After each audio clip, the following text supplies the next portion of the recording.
Here consisting of quadruple S-Conk, 1 CS, 1 Kran, and 1 IS-7. They're going to spawn on defense, I believe. And for the team of enter team name, we have 1 113, double IS-7, 1 Kran, 1 S-Conk, 1 Batchat, and a CS. That's more rotational potential for the attacking team, I guess. But yeah, in a long and drawn-out holdout fight, I would give the advantage to OM. Also, you need to call me on Discord. Yep, I will quickly check if all the settings are fine, and then we should be good to go. Yep, stream audio looks good. I will give you a Discord call, and then we are...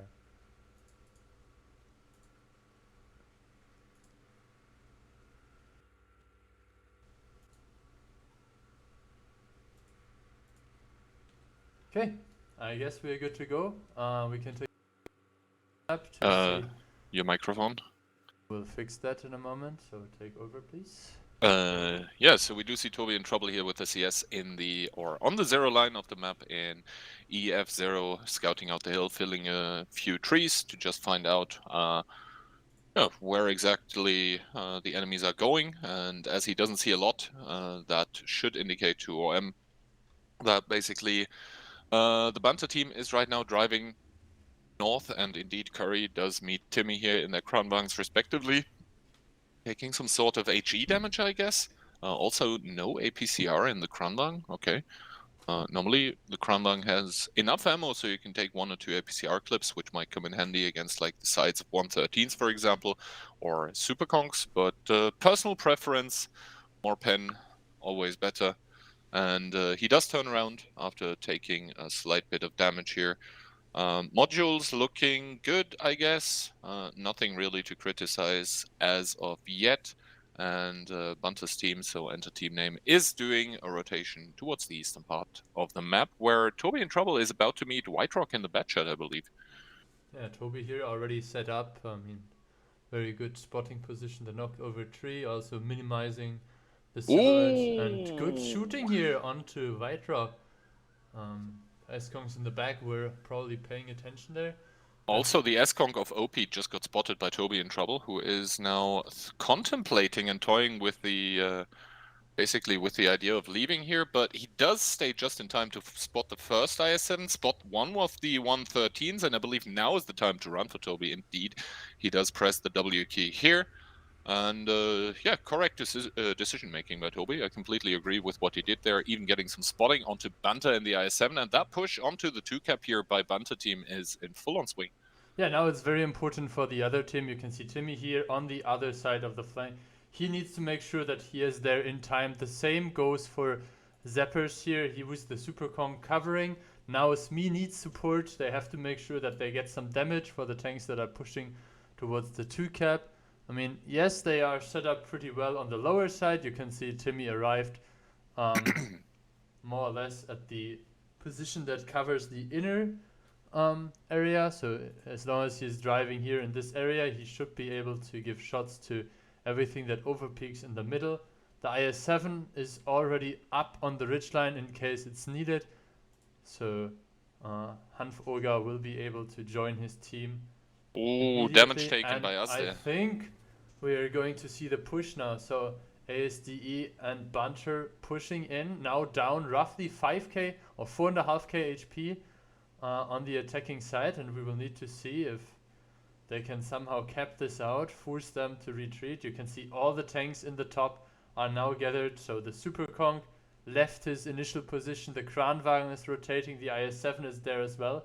And I feel like Birna is really good when it comes to the movement and timing here. Fatih Jumbo not with the greatest peak. I mean, he got the decap, that was I guess the most important thing, but Curry and Radio Primate gave him some good shots in return. Shmi should be able to give decaps without that much punishment, but you can see... I also think that Toby on the eastern part of the map with his CS should be joining that repush instead. He just gave one to Radio Primate. Maybe he wants to hold down the 113 and help against the potential repush. We'll need to see. Also, ASE dropped to a 2-shot now, so the HP damage distribution there is very good by Smee, who put in another one. Now the IS-7 should be a one-shot, and keep in mind if there's only one tank in the cap circle, as you can see now the cap time is doubled. So Bunter is forced to repush now, and we will need to see if all the tanks in the back there for Burner will be able to contribute their HP in time. I mean, yeah, exactly. Blow up now onto Bunter here. He's going to lose his head, and now the repush onto Timmy and Hanfoga, I guess, in the IS-7 is in full on swing. Finally, the Kranwagen does drop, but I think the IS-7 made it out. The Kranwagen of Ikari only on 10 HP. Radio Primate getting taken out of the game, and now I think with 6k HP in front, these Super Kongs are just going to roll in with their HP, roll over the enemies with their DPM. Save me God here down to 815. For some reason, Curry and the Kranwagen still not dead, but that is a firm and decisive defensive victory here, locked in for the German team of I guess OM. not even God could save him there. OP is trying to do some OP stuff now, but I think it would be very optimistic to believe that this game is still winnable. Is that OP Hacker from NA? Might be. I mean, that would be very, very early for him, like 10 a.m. or 9 Yeah, a.m. there are a couple of NA players. I saw that Aubrey's team had one as well. Not 100% sure. And I think Frugo was telling me that there's another team with NA participants. So NA Legos, I guess, reinforcing the European lineups. It remains to be seen. But yeah, taking a look at the score here, Supercon good tank, I guess. Good tank. I mean, Bunter got Amoract, I think. Yeah, he received 6 shots and probably should have survived 6 and only got killed by the 7th. Like, it was mostly Superkong fire onto him. So I think he got blown up for like 800 something. But in the end, good stuff from the defending team. Obviously, winning the defense is only half the way to go, and we will need to see what they have prepared on their attacking round.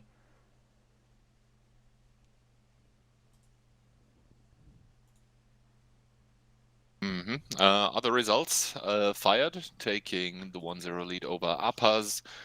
2K WN8, Die Piss Ich taking 1-0 over Please Nerf HE, oh my god. Storm 1-0 over Don't Set Me on Fire. Birne, we just saw them take the 1-0 lead over Enter Team Name. Halil Esports in their attack against MVPS. So, yeah, 1-0. Nice one. Lycosaurus 1-0 over Toxische Goldmoon. Talk 1-0 over RNG Gamers. And what the hell just happened? Capybari 1-0 over Gutski. Youngblood, that is ironically a team formed around, I guess, Sakalito. So not a lot of Youngblood there. 1-0 over MLGA. I think he joined it more as a Legionnaire. Okay. I feel like if you want to truly have a team called Youngblood, they would need to add you and signups. And then that would be the true Youngblood team. Oh, no. And full control, making the team name proud here. Full control is also playing... I think it's calculated playing with Dark Ninja. So also another NA Legionnaire. So yeah, Tense leading over RNG. That would have been the other game we could have watched. But that's also their defending round, so not necessarily a big surprise to see that. Plus. So 15. You can actually see there are not that many. I would say it's not like we have like 3, 4. We have like significant numbers of defense wins as well. Yeah, I mean. Of attack wins, I mean. That is mostly down to team strength, I would say. But yeah, second round coming in. It's going to be the OM team Birne 1-0 up. They are now attacking. Doing so with an STRV of all tanks on steps. Okay. T100 LT, CS, Badget, S-Conk, and IS-7. And on the other side for Enter Team Name or Bantus team, Badger looking for mushrooms, 1 CS, 1 S-Conk, 1 Kran, IS-7, and an IS-4 to finish it off. Some people are saying it's too quiet. I will.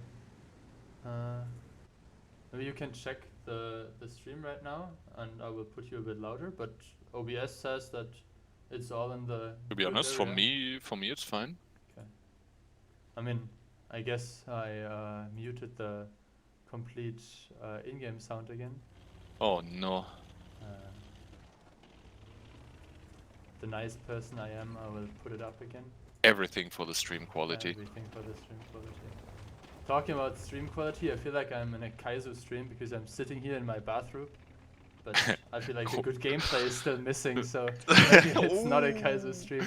What do you mean? You're Yeah. sitting there in a bathroom and I you mean- really have that much on? Today, I felt generous. So. Oh. Anyway, Radio Prime are taking a very interesting spot here with the IS4. We saw a Badger there, I think, one of the last tournaments. Now we see the IS4 taking it. I'm not really sure how I like that position with an IS4 because, as you can see, the hull and also the turret are angled downwards. So I mean, that helps you on the other hand with the gun depression because. Yeah, with the gun depression, yes, but people that are on even ground are going to be able to just shoot heat at your roof. Or at the upper plate for that Well, maybe matter. like you can And see he just in got front of spotted him too. there are some stones, so you can just angle up on those again, like as you would do with the 279.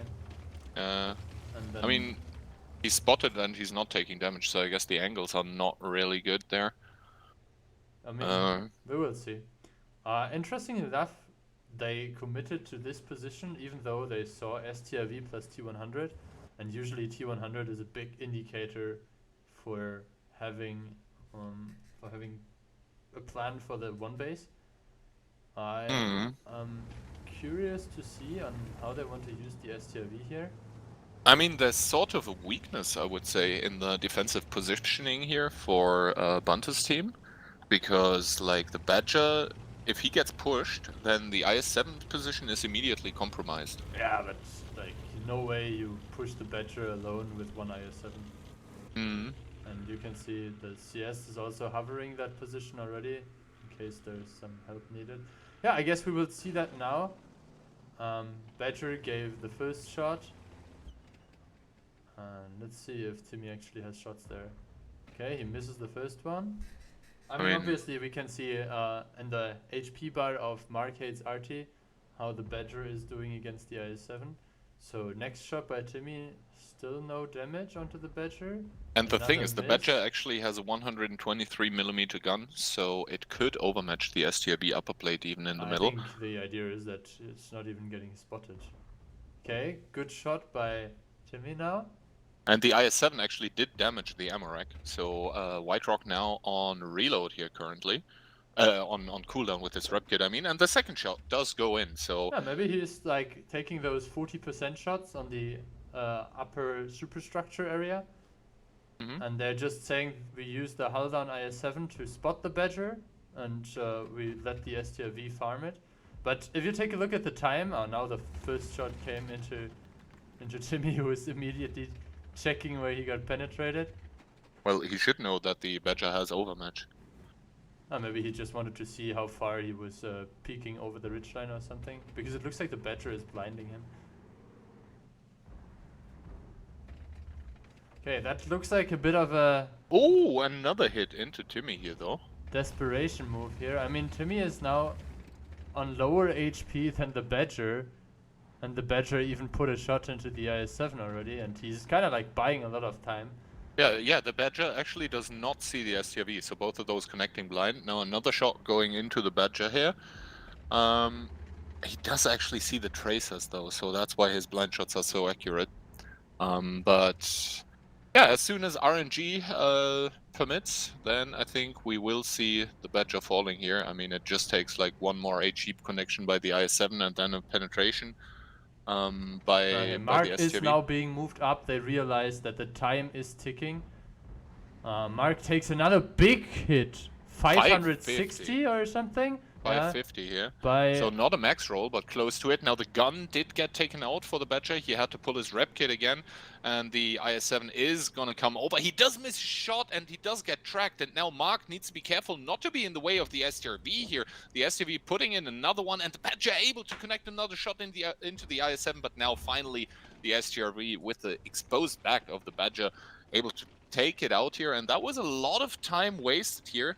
But Intern on the other side, tanks falling here for the team of Bunter. yeah, I mean, we can quickly recap. Smee made it into the cap circle now. That was, I guess, what we expected to happen. And somehow Fatih Jumbo and Toby took care of the CS, having the crossfire from Hanfurga there. So I'm not sure what happened, but Curry ended up dying. And the same goes for Save Me God. So we can recap in one of the breaks on how that happened. Good shooting here by Bunter, but he might have overestimated the strength of his position here. Getting picked up by Fatih Jumbo immediately, and I have to say, good stuff here coming in from Team Burner. Good stuff indeed from Team Burner. T100 now firing from the cap. Not sure if I necessarily agree with that, because now he gets spotted, but already from the other side. OM closing in with an IS-7 with the CS, and also with Toby, who is not in trouble at all, as he is able to put in shot after shot into the IS-4. And now only Asda and OP here remaining for the team of Bunter. And they were probably looking to secure themselves a spot in the group stage here, but it's not going to be the case, as 1 minute and 30 remaining. And those two heavy tanks are gonna run out of HP here rather soonish. Yeah, I guess the first American import here not really working out. Said that this is a Polish player, and OP Hacker is playing in a different team. So unlucky. Wow. But actually a good thing, because we get to trash talk, you know, more. If that's always that's always a good thing. Yeah. Like...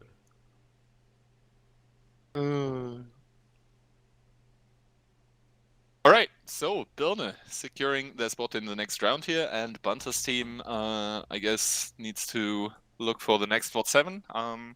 But I guess they will be able to, you know, grab a bowl of chips, popcorn, and they can watch the remainder of the stream. Yep. Okay, so... Tense against IO RNG still going. There are a couple of games that went to a tiebreaker now. So Full Control versus Render Esports. That would be Aubrey. Halil just won 2-0 over MVPs, but I saw they didn't even have a full team in MVPs, so maybe that was the issue. Okay. I mean, I would have said MVPs would have been one of the favorites to qualify in that group, but maybe they had some issues with players being there or not being there. Kupplungsprobleme. Exactly. Going through the matches, it looks like all the teams that we kind of expected to win took their games. Couple of tiebreaker matches are still to come. I guess we will jump into one of those. Tenth versus IORNG should end any moment. I mean, they had a pretty long first round. But yeah, I guess in the meantime, we can take a look at the Bashir block damage here, 6,350. And keep in mind, he did receive some HEs as well, so... I mean, to me, you cannot really blame him. Like, that was like a bit more than 30% hit rate or pen rate. I mean, yeah, you're just waiting for those high pen rolls in that scenario, so... Yeah, exactly. I mean, he had like 2 shots at the end where he got the sight and the rear of the Badger, but besides that, I really have to say, good job Fatih Jumbo and good job Toby. I'm not 100% sure on what happened on the other flank, but... yeah, it just collapsed for some reason. Yeah, exactly. So, yeah, good stuff. And they went out of that with a lot of... vehicles. Yeah, they went out of that situation. Toby was full HP, Fatih Jumbo took like 1 shot, I think.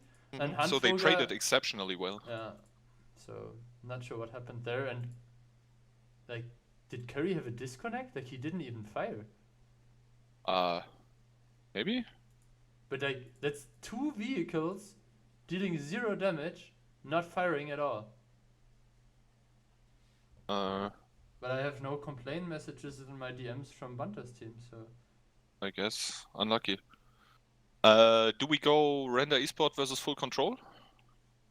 Yeah, we can do that, sure. Full control should be Aubrey, right? Aubrey and render, I think, are the... I see Judge in there. And... yeah, Puppy, and I guess that's Avi? Must be Avi. Yeah. And Tens versus IORNG is also So Cliff, tiebreaker. full control attacking. Okay, I guess we can do a short break and then we will be back in a moment. See you then.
Welcome back to the WoT7 number 7 qualifier 2.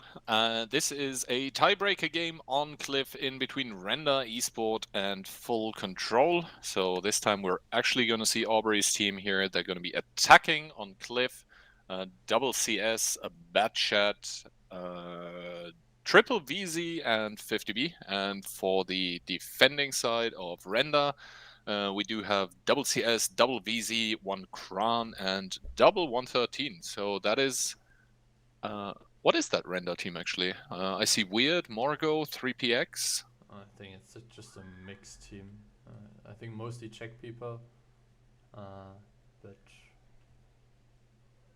yeah, they participated in the previous editions of WoT7 as well. I see what happened, by the way, in the game before, in between Birna and Banta, where the eastern side completely collapsed. Somehow, Banta's team decided to do a southeast repush against the like K-line positions. Microphone activated.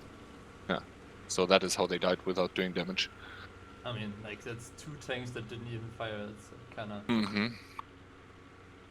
Alright, so we are now in the next game, however, and we do see the attacking team going dabei per centro, full middle, full control.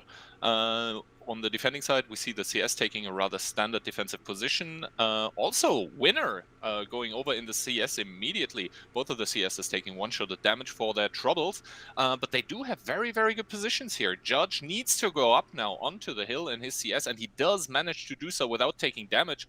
The people who have taken damage, however, are Puppy and Aubrey. Puppy already down to 1k, and I think they want to overpush here, but they're not really going to collapse onto a big lot here. Only the Kranbang and Puppy immediately getting taken out of the game. Aubrey down to 1 shot of HP here, and the team of full control here completely in crossfire. Finally, they get a pickup. Yeah, I mean, now they really need to make those positions work. They are not out of the game. Aubrey is still alive. I mean, he should be picked up by Georges now, but they have the hill. The repush is coming now. You can see the HPs are getting closer again. Still a 2k HP lead and a gun up, but Ondra and Tyrex, they still need to close the distance. The Batshot seems to be now unloading the clip, hopefully picking up Winner in his CS. That would be an important kill. But so far, the team in red is holding their positions here. Still 1k HP lead, a gun and advantage, and Evi really needs to make his shots work now. Yeah, Evi does get the pickup onto Winner here, but now he's in front of Synek, who still has a lot of HP. Takes one into the side even by the VZ. A second one, Evi. Here, oh, and no. Good shooting here. Well, overall 2k HP up still. The Batshot took another kind of unnecessary shot. And we'll need to see if Immensive can put a good clip now into Synek Andy. I'm not sure if the 113 is stuck there, but he wasn't really able to participate in the fight so far. Rothex is keeping him in check. But yeah, explosive start here from the team in blue, but I'm not sure if that was the start you were hoping for, because they tried to collapse onto the middle and there was only 1 tank there and it just didn't work out at all. Yeah, and now with Evi falling, we are left in sort of a terrible scenario for the team of full control, who are down in tanks, down in HP. Never mind, Judge pulling it back, at least in the tank department, by taking out Izoris in his 113. That was a 1-shot, and I disagree with him like choosing to peek there, but whatever, it's still a 4v4 and 200 HP apart, but it is the team of full control that needs to make those moves now. And indeed, we see the move coming out by Rothex here, trying to quietly make his way down the middle here. Good shot by the Batshot, picking up the kill. Now the HPs are firmly even again, and even with Rothex dropping 1 shot there, Immensive could be able to put in a second one. He doesn't manage to stay on 700. That makes sure that he's not a 1-shot. Judge taking 1 shot now from the VZ. But the Silence now is on reload here, and does open a 20-second window here for the tanks of full control to collapse onto the 113 immediately. That's why we see Judge going down here. He's probably going to just bite the bullet and take the damage and get the kill here. Rothex, he could try to split off actually and go to like C5 to take out the CS, because the CS actually is 1 clip here. And I think that window, that 20-second window that I was talking about, is now all but gone. Rothex taking another shot here, trying to get those shots into the side of Synex, but I don't think he's able to. And yeah, Judge peeking. That one, ouch. And Silence once again on reload, so now they need to make the move and pick up Synek if they want anything to happen, but not Synek, but Motsaka. Now, I mean, Immensive took another shot, like a lot of unnecessary player mistakes, dropping HP left, right, center, and I have to say, this Batshot really needs to make a miracle work here if they want to win this, and I'm not sure if I have that trust there for them to finish up this game. So Rothex now is sitting directly in front of the CS. The Batchat drives in, gets picked up immediately. Immensive, the next one to drive in, gets tracked. Ondra should be reloading now, but the 113 has a pretty short reload. Okay, now the kill was picked up. Ondra is closing in on Rothex, and Rothex is only sitting on 1 shot of HP, so Yep. next team to be kicked out, I guess. Full control here. Getting eliminated by the team of Renda here, and apologies for saying Cynex so often. I didn't realize that was like a prefix of their team. I guess if we see them again, I will be able to correct that one. But yeah, full control. Minus. And I think that only leaves one more battle here from this round, but it already started. Unlucky. So IORNG against Tents. We can see that IORNG is defending, so that might give them a bit of an advantage. But yeah, good stuff here coming in from the defending team, but I felt like overall it was just a bit of a mess. Puppy and Aubrey, they drove in at the beginning, they tried to put in their shots, but there was just not enough to shoot, basically. And I think I don't know there were how too Rothex many. survived for so long and was only able to do 2 shots of damage. I mean, he picked up the VZ that was in the back. I think that was Tarex. Yeah. Oh no, he was actually picked up by the Batchat. So. But yeah, a lot of player mistakes as well in the later stages of the game. Like the 113 from the defenders died for basically free. Evi went out for no apparent reason. No, I think Immensive, he did pretty good damage, but also he took quite some shots by the CS. So for me, this CS was really a very crucial tank. And yeah, I mean, Ondra was kind of like the one farming. I mean, he didn't receive any damage. But yeah, they made it work. And good stuff. Yes, I guess we can take a quick look at the groups now.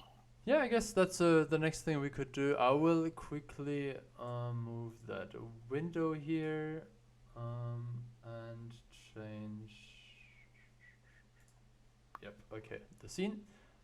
Yeah, in Group 1, we have the situation that there were a bit more teams than 16, so we distributed in a way that the other groups are a bit faster.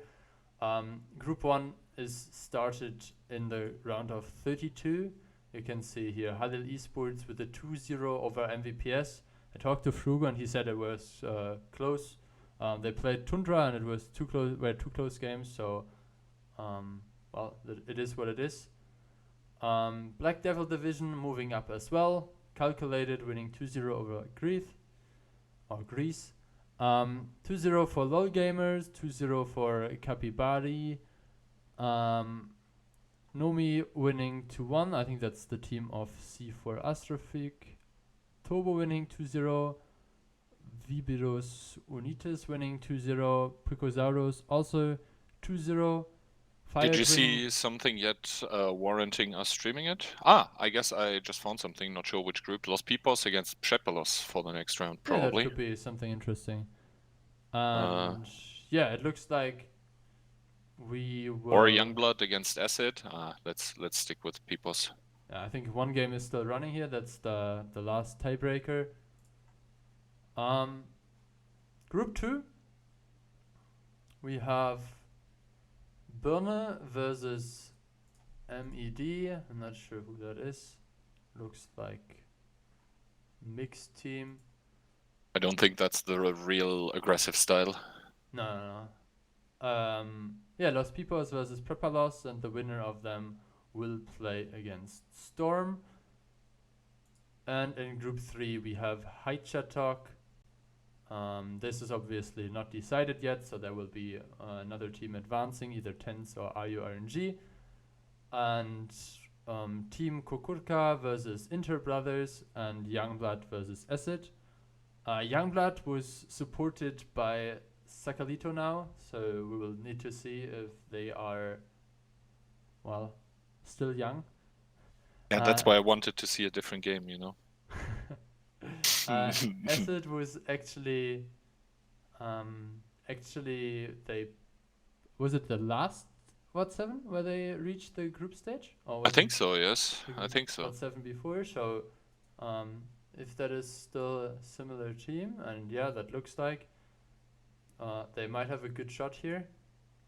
Yeah, I think my favorites for Group 3 for the finals are Haichatok and Youngblood. I think if I think Youngblood that's fair to say. should be able to do that. And yeah, we will see how Prepalos can play against Los Pipos. So That is a Prepalos, lot of strong contenders, to be honest, with Birne, Renda, yeah, Los for sure. Pipos, Prepalos, Storm. All of them could take the victory. And even, I don't know how good the Invil Mimas are.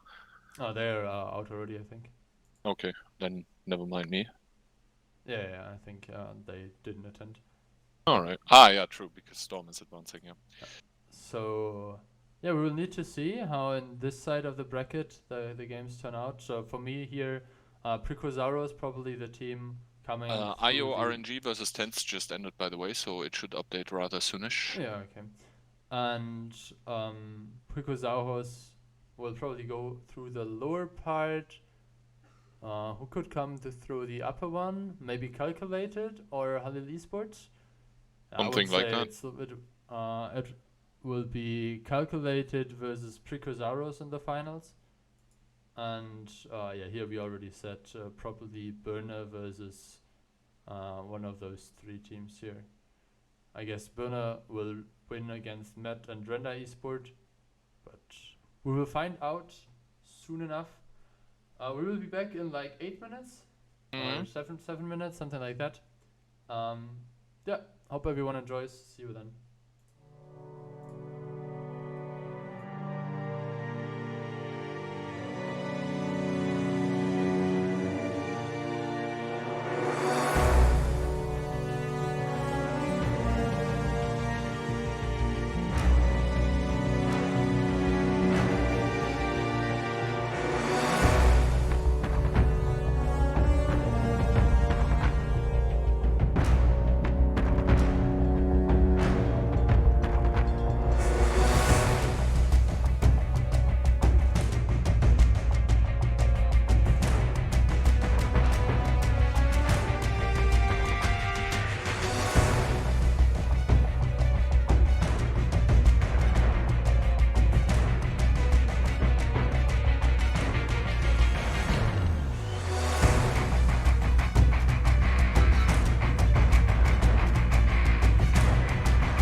Okay, we are back with the first quarterfinal. We switched to Group 2 and we are now watching the match between Los Pipos and Prepalos. Prepalos is playing... No, like this. Prepalos is playing with a bit of a Doggly. newly added CSA edition. So Ondra is playing with them and Crazy War is playing with them. So we'll need to see how this new Prepalos lineup will hold up. And Los Pipos this time with some more Balkan players. I think Magic Duck is Balkan. And Hayes as well. Game has started, by the way. Yeah, I'm already in there. And yeah, no Aubrey this time. Let's see how they are doing on Mainz. Okay, Mainz, obviously one of those maps which is considered to be sort of defense favored. The attacking team here of, I guess, Shepalos coming in hot with double CS directly driving on towards the hill. We'll see how much they will be able to make that position work here. No damage taken for taking the hills. They're going to be happy about that, but honestly, the defending side of Los Pipos here coming in with a hard camp, so they're not going to be too concerned about the hill being taken by the attacking team. You can see the IS-4 in the bottom. Girls was already spotted, so they know about this vehicle. And step by step, they will figure out where Los Pipos is sitting. And based on the information, they will hopefully come up with a good decision. Oh, by the way, I hope you thanked Chesney for the raid. Oh, I guess we were both not there, so Chess, thanks a lot. Big raid. Hope you had a good stream. Okay, so now Mainz are on the attack. Obviously, a tough nut to crack here, and so far I don't really see any ingenious moves by the attacking team to sort of break this. They also have a slight liability, I would say, in the E5 that they sort of brought, I guess, for a middle brawl, but now they rotated that over to the 9-0 line together with an IS-4. We also see a 113 driving that way. The E5, I guess it's better for pushing than an S-Conk, but you would still want to be in an IS-4 because you just bounced out those additional 1 or 2 shots, and you can already see there's double IS-4 plus S-Conks waiting in the back.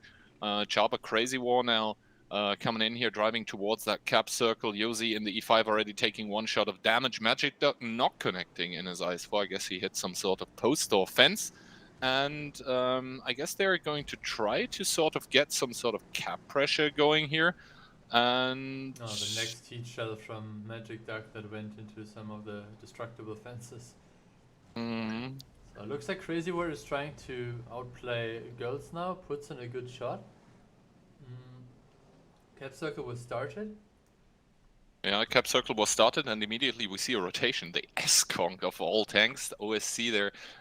You can see him at the top of the screen, driving towards the island. The double CS also driving down that 1-2 line. That creates a temporary weakness around the 1 cap here for the defending team. And Girls and Panzer taking shot after shot after shot. Also Magic Duck in his IS-4 not really trading well, taking one by Ondra. Yeah, and so far the trades going well for the attacking team, I would say. Right now, like 800 HP up. Obviously, that's only 2 shots of damage. Make that 1 as Mirek in the Kranwagen does take 1 by Potter Zeus Insta something. Man, can you so not? Radim decided now to drive up as well. I think he was just in time to avoid getting double tagged by Osk and Stick Dominic Cody. The cap circle is still an issue, and as Girls and Panzer left this position, they will have to find another angle.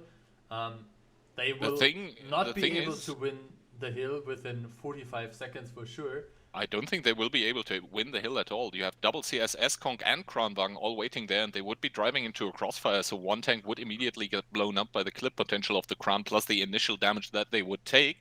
And yeah, the hill repush for now getting called off simply because there was a cap reset, but I I mean, one CS out of the game in like A4 that can't really contribute except do some snipes onto the hill. And now Girls and Panzer and OSC are trying to move towards that hill.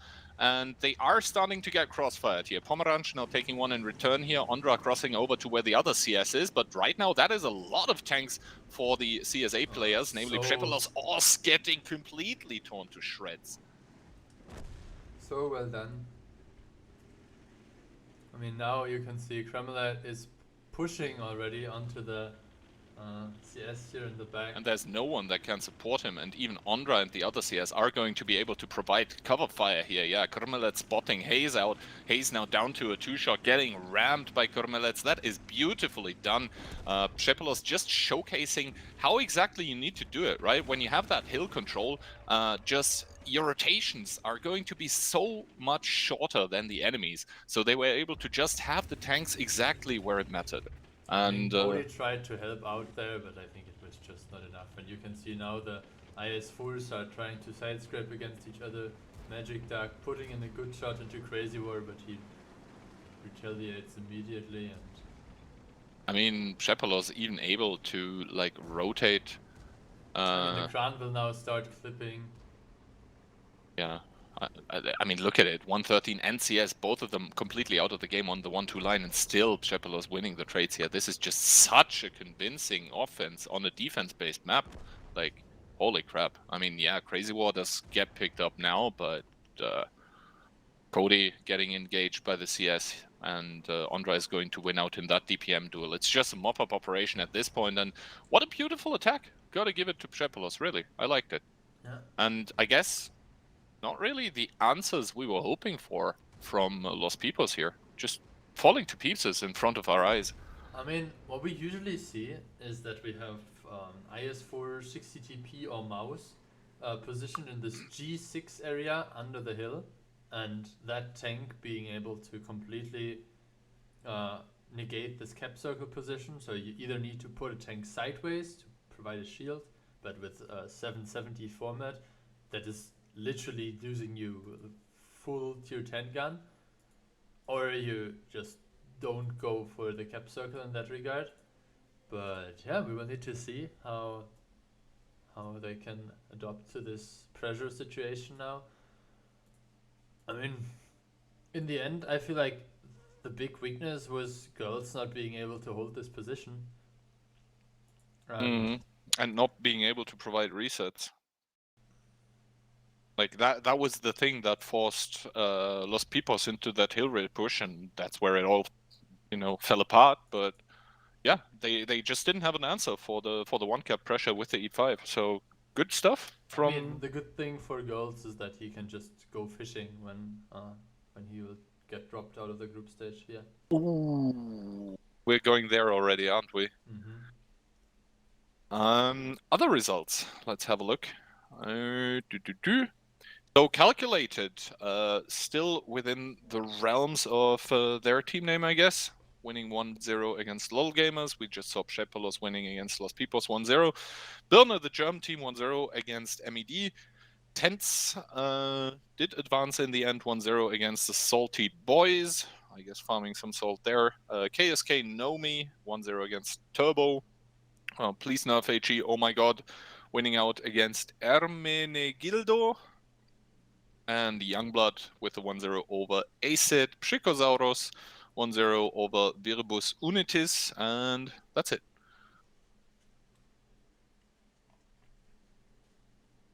It looks like the lineup is being shuffled around.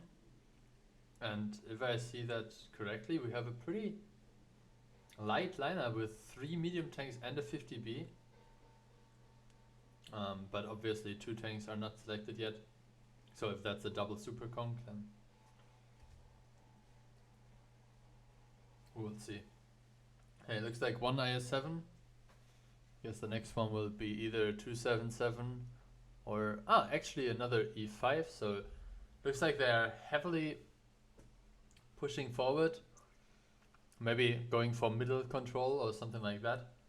I think it's really interesting that some teams are trying this aggressive openings on the defense, because people got used to teams just like sitting in the back, waiting, letting others approach, defending the cap circles. Hmm. So this might just get rewarded, playing aggressive, surprising the opponent.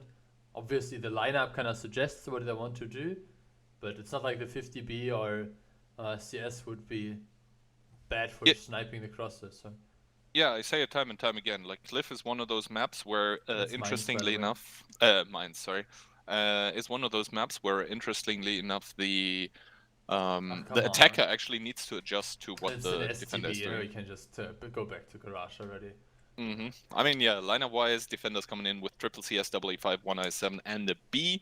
For the attackers, that is also a very, very aggressive lineup here. Triple 113, one IS4, double CS, and an STB. So the STB suggesting they wanted to go hill, but the 113 sort of suggesting that they wanted to take the 1-2 as well. And yeah, we're in for Le Big Brawl here. Can't wait to see how that one turns out. The SCB obviously coming in with a bit of a DPM advantage, but Mirak is going to try his best to counter it with that 50B. And now immediately the CSs will start clashing here. Good blocks coming in, and that 3v2 on the hill is probably going to come in very, very badly here. But Pomeranz now out in the open for all of the heavies. One CS falling for either side, and now Mirak will have to do his best in the 50B to start clipping here, as he does. Immediate overpush coming in by the 113s, and the attacking team, they're trying to do what they can because they sort of lost the hill already, but good punishment so far. Yeah, I mean, Cody is on a shot advantage now against Ondra, so Crazy World will Ooh, have to... 1600 blow up onto Yosi. That might turn the tide of the battle, as still one CS is struggling on the hill here, but the other one is going to be able to provide shots. Girls and Panzer down to 411. Possible one shot here. Nope. The CS rolling low. 57 HP still remaining. Probably going to go for the ram, but not going to reach that STB. And still Mirek there with the clip into the IS4 has reloaded. Third shot coming in here, probably going to go on reload again. Radim trying his best to get away, to get out of that crossfire here in his E5. And now the CS on the hill, Stick Cody still alive. That is a weird interaction to ever see one OSC. Now also a one shot for the IS7. Magic Duck trying to sort of help out here, and now Mirek bringing in his HP, but this is still neck and neck. I mean, taking a look at the HPs, you can clearly see who is the favorite now. The 50B is unloading, and Magic Duck is only sitting on 300 HP. Mirik should have one left in the chamber. Radim picks up the kill, and with Cody only sitting on 300 HP, he is not gonna be able to finish this game in favor of his team.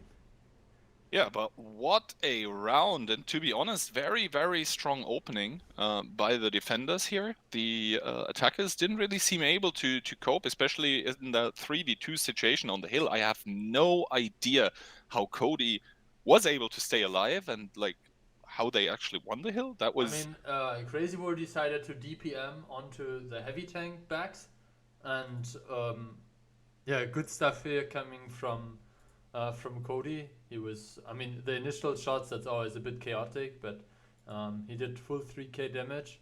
And Yosi getting blown up there with 1500, that certainly was a big part of why it became somewhat close in the end. But I think the key player here to highlight is obviously Mirek with his 4.7k damage, 12, 12, 11. And I think that bounce shot was on the IS4 at the end when it didn't matter anymore. So good stuff from him. I mean, Radim also, like, very strong performance. It doesn't look that much because the kill shots, kills. but still good stuff here. 9 out of 9 shots. Yeah, I mean, can't complain. Indeed, cannot complain. Let's see, no games ongoing as of now, so we'll have to hope for some kind of tiebreaker. But rest of the games, KSK Nomi able to best Turbo 2-0 Chepalos. We just saw that 2-0 over Los Pipos. Tents advancing with a strong 2-0 over the Salty Boys. Viribus Unitis getting thrown out of the Quali 2 by Prykosaurus. Birne 2-0 over MED. Please nerf HE, oh my god, 2-0 over Ermenegildo. And that was all the new results. Yeah, I mean, we can take a look at which semifinals are ready to be played. Quarterfinals are ready to be played at some point, and obviously semifinals as well for the groups that are already a bit further. So the winner of calculated and And so, calculate, did they already win 2-0? No, they are still in game Okay, against so LOL the gamers. winner of them will play against Capibari. I guess we can quickly switch to the other scene.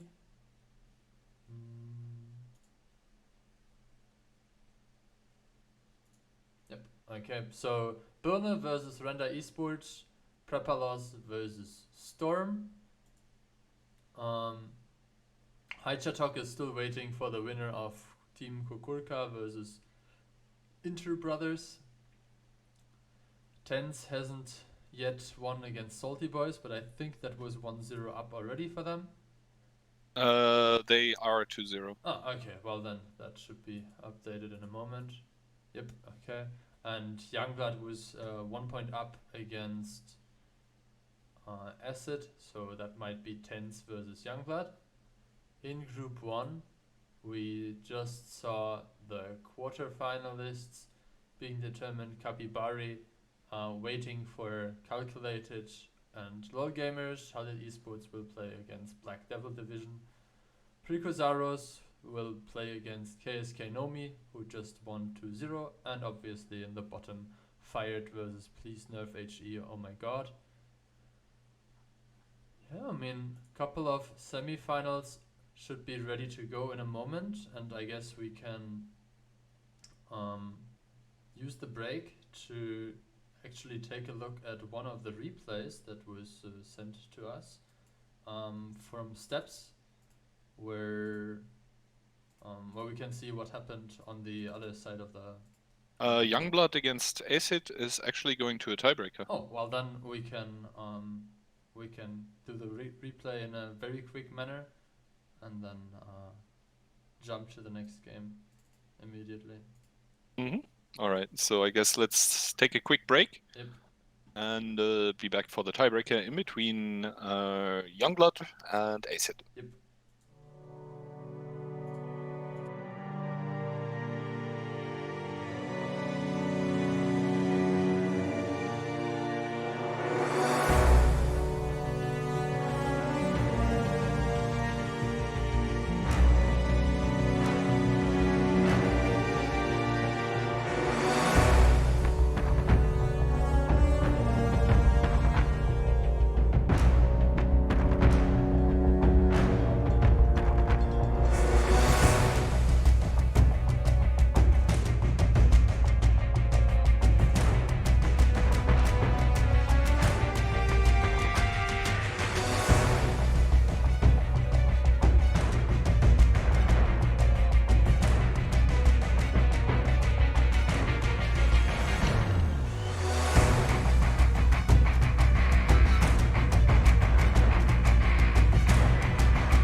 Yeah, we are now rewatching the perspective of Fatih Jumbo, who is playing in the CS against the team of Bunter.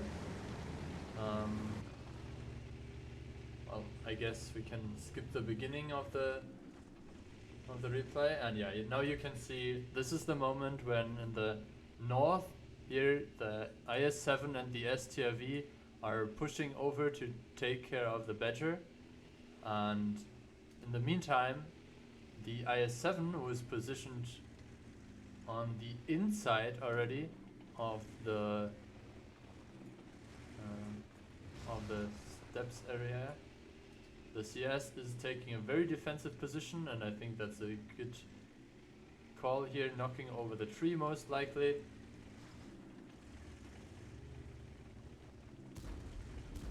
Okay, the HE shots are obviously to knock over the trees that you can't just drive over. Okay, and I guess now we can go into normal speed. So Safety God takes the first shot.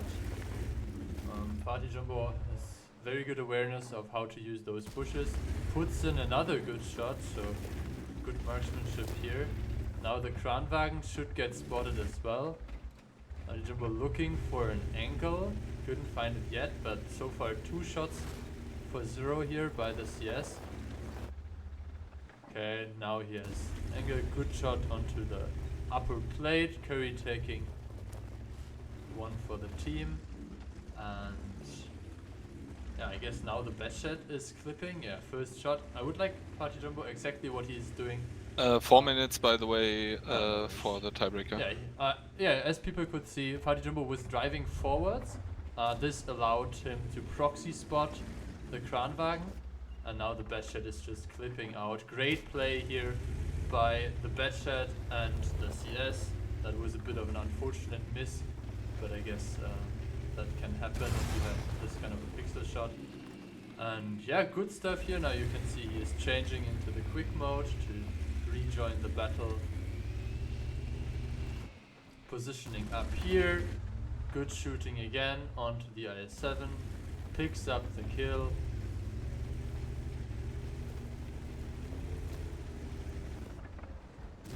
So yeah, Another convincing good stuff shot.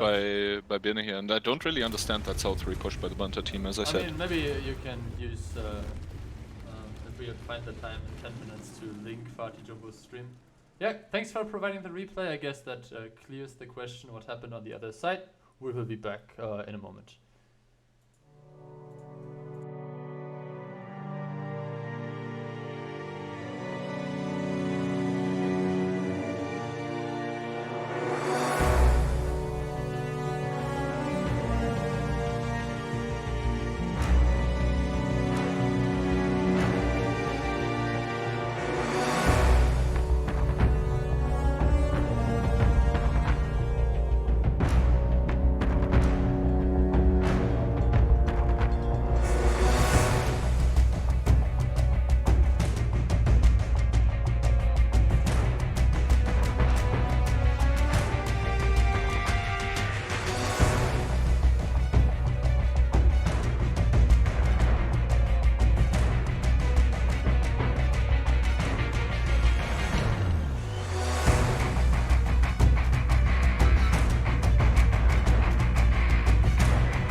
Okay, and we are back as promised with a tiebreaker between Youngblood and Acid here. You can Yeah, see acid? How do you pronounce it in English? I think both of ACID. All right. Also, raid. So you might want to say thank you. But yeah, Himmelsdorf. It's going to be tiebreaker with ACID attacking 1 S-Conk, 1 IS-7, 1 IS-4, double 50B, and double 113.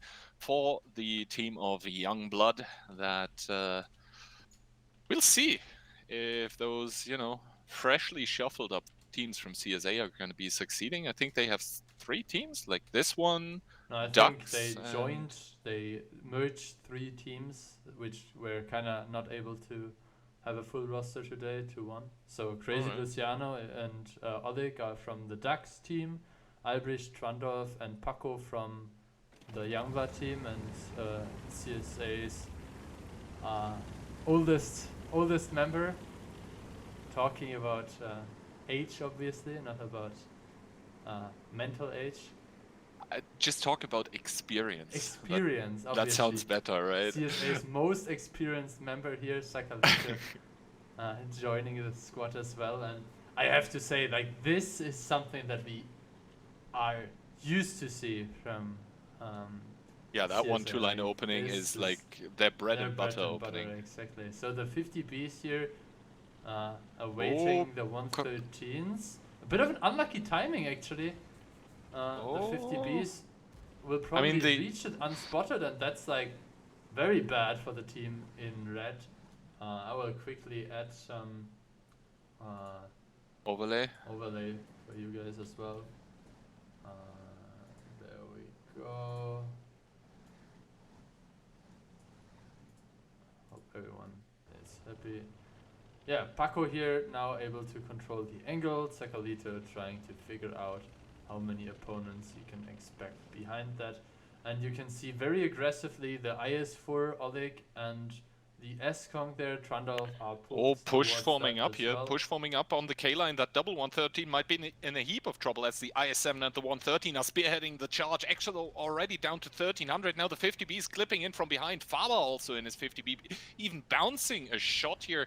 And that is a 4v3 currently on the K-line. So that is why Dreyer and an animal has no name are now coming with the IS4s in from the side. But Trandorf already there with the S-Kong. They need to get shots out into Exo here. Ooh, Tak Urchite also down to a one-shot. He kills Exo with ramming, and in comes the repush. This is just a free-for-all. Yeah, I mean, Paco was dropped now by the star from the Netherlands here, but the IS4 is sitting on a potential one-shot. Maybe the 50B can have a high roll there. No, not possible. Lukin picks up the kill. Animal has no name, now in between 3 tanks. Blow up here onto the 113. Jack the Beast now pushing alone into the double 50B, but it looks like they are reloading. Faber now on 400, only on 50 HP now. Sakalito should be able to pick him up. There is the kill, and Yapami in his E3 should not be able to win this round for them. Exactly. Jack the Beast not going to be able to kill those 50Bs entirely while they're on reload. Yes, he might be able to do some nice HE connections, but looking reloaded. And now finally, Yapami in the E3 has come to get farmed by the S-Kong and the 113 shots into his side. And Youngblood, with some fresh wind in their sails, able to secure the win in the tiebreak. Oleg actually drove under the gun. Or under the turret of the 113. It got some. Yeah, that only works because the turret got blown off. Yeah. But yeah, Youngblood able to secure their spot in the next round, and that means obviously non-stop action. Who do we spectate now? Przepalos Storm? I don't know. I guess we can. I guess we can. Birne Render? Watch one of the other games because we watched both of those already. Yeah, when do the other ones start? I mean, we watched just the first one of this one. You can check when the next ones are starting. So 21 starts the next one, so that's in 8 minutes. That's Tens versus Youngblood. And the other games should be scheduled to start in 15 minutes. I guess we can just jump into one of those games here. Okay, so which one do you want?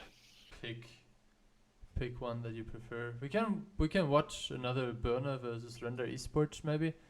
All right, let's go. We or we go Przepalos Storm because we only watched 2 Przepalos games and Storm not at all yet, while we've seen both Burner and Render. Okay. Mirek will be very happy. Unlucky. Okay, so Przepalos versus Storm. Obviously, scoreline starts with the 0-0. Yeah, I mean, if you want to take a look, here are the results from everyone. 50B. I guess the biggest decision was this push onto the 113s, and the IS4s were just a bit late to join. Yeah, good stuff. That means we have our last semi-finalist ready, and that's Tens versus Youngblood. So Tens was waiting for Youngblood. We'll need to see how this ends up happening. Now, Peripalos defending against Storm on Murovanka. And Chetlos coming in with a T100, an STB, oh why, an S-Conk, 277, Crown IS7 and IS4. Meanwhile, Storm on the other hand, T100, CS, double S-Conk, double Crown, 1 IS7. So Storm on their attacking side have actually left all the options open, whether they want to go for 1 cap commitment or 2 cap commitment, because they do have that double Crown, double S-Conk that would be able to play very, very well, hold down, and that what Mirek is doing right now, I love it. By going there and felling those trees, he's eliminating all possibilities for the enemy T100 to push the trees over into the cap, which we see quite often. So good stuff already here for the T100 that now has all the time in the world to just go into some passive bush, as we do see him now. Doesn't seem quite content with the one he chose here. He's gonna go on to destroying half of the house. Yeah, I think Mirek is such an experienced player that he will always end up in a different bush every game and improvise based on the situation. You can see that is exemplary knocking over trees, he's knocking over some walls, making sure that they are potentially spending time on blind shooting this, and now he ends up in a bush that nobody expected him to, or he just makes sure that he outspots the S-Kongs on the other side. Shadow also there without any field mods. Great job, my friend. Isn't the T100 one fully field modded also like 1560 HP? Maybe, but I think you can. I think you can drop some HP for something else. I mean, you would need to ask Switman for those things. Can you, by the way, post the Fatih Jumbo link? Yeah, yeah, 1 second. Fatih. I think he has like an underscore and a 0 or something. It's actually just Fatih Jumbo. Ah, well, I guess.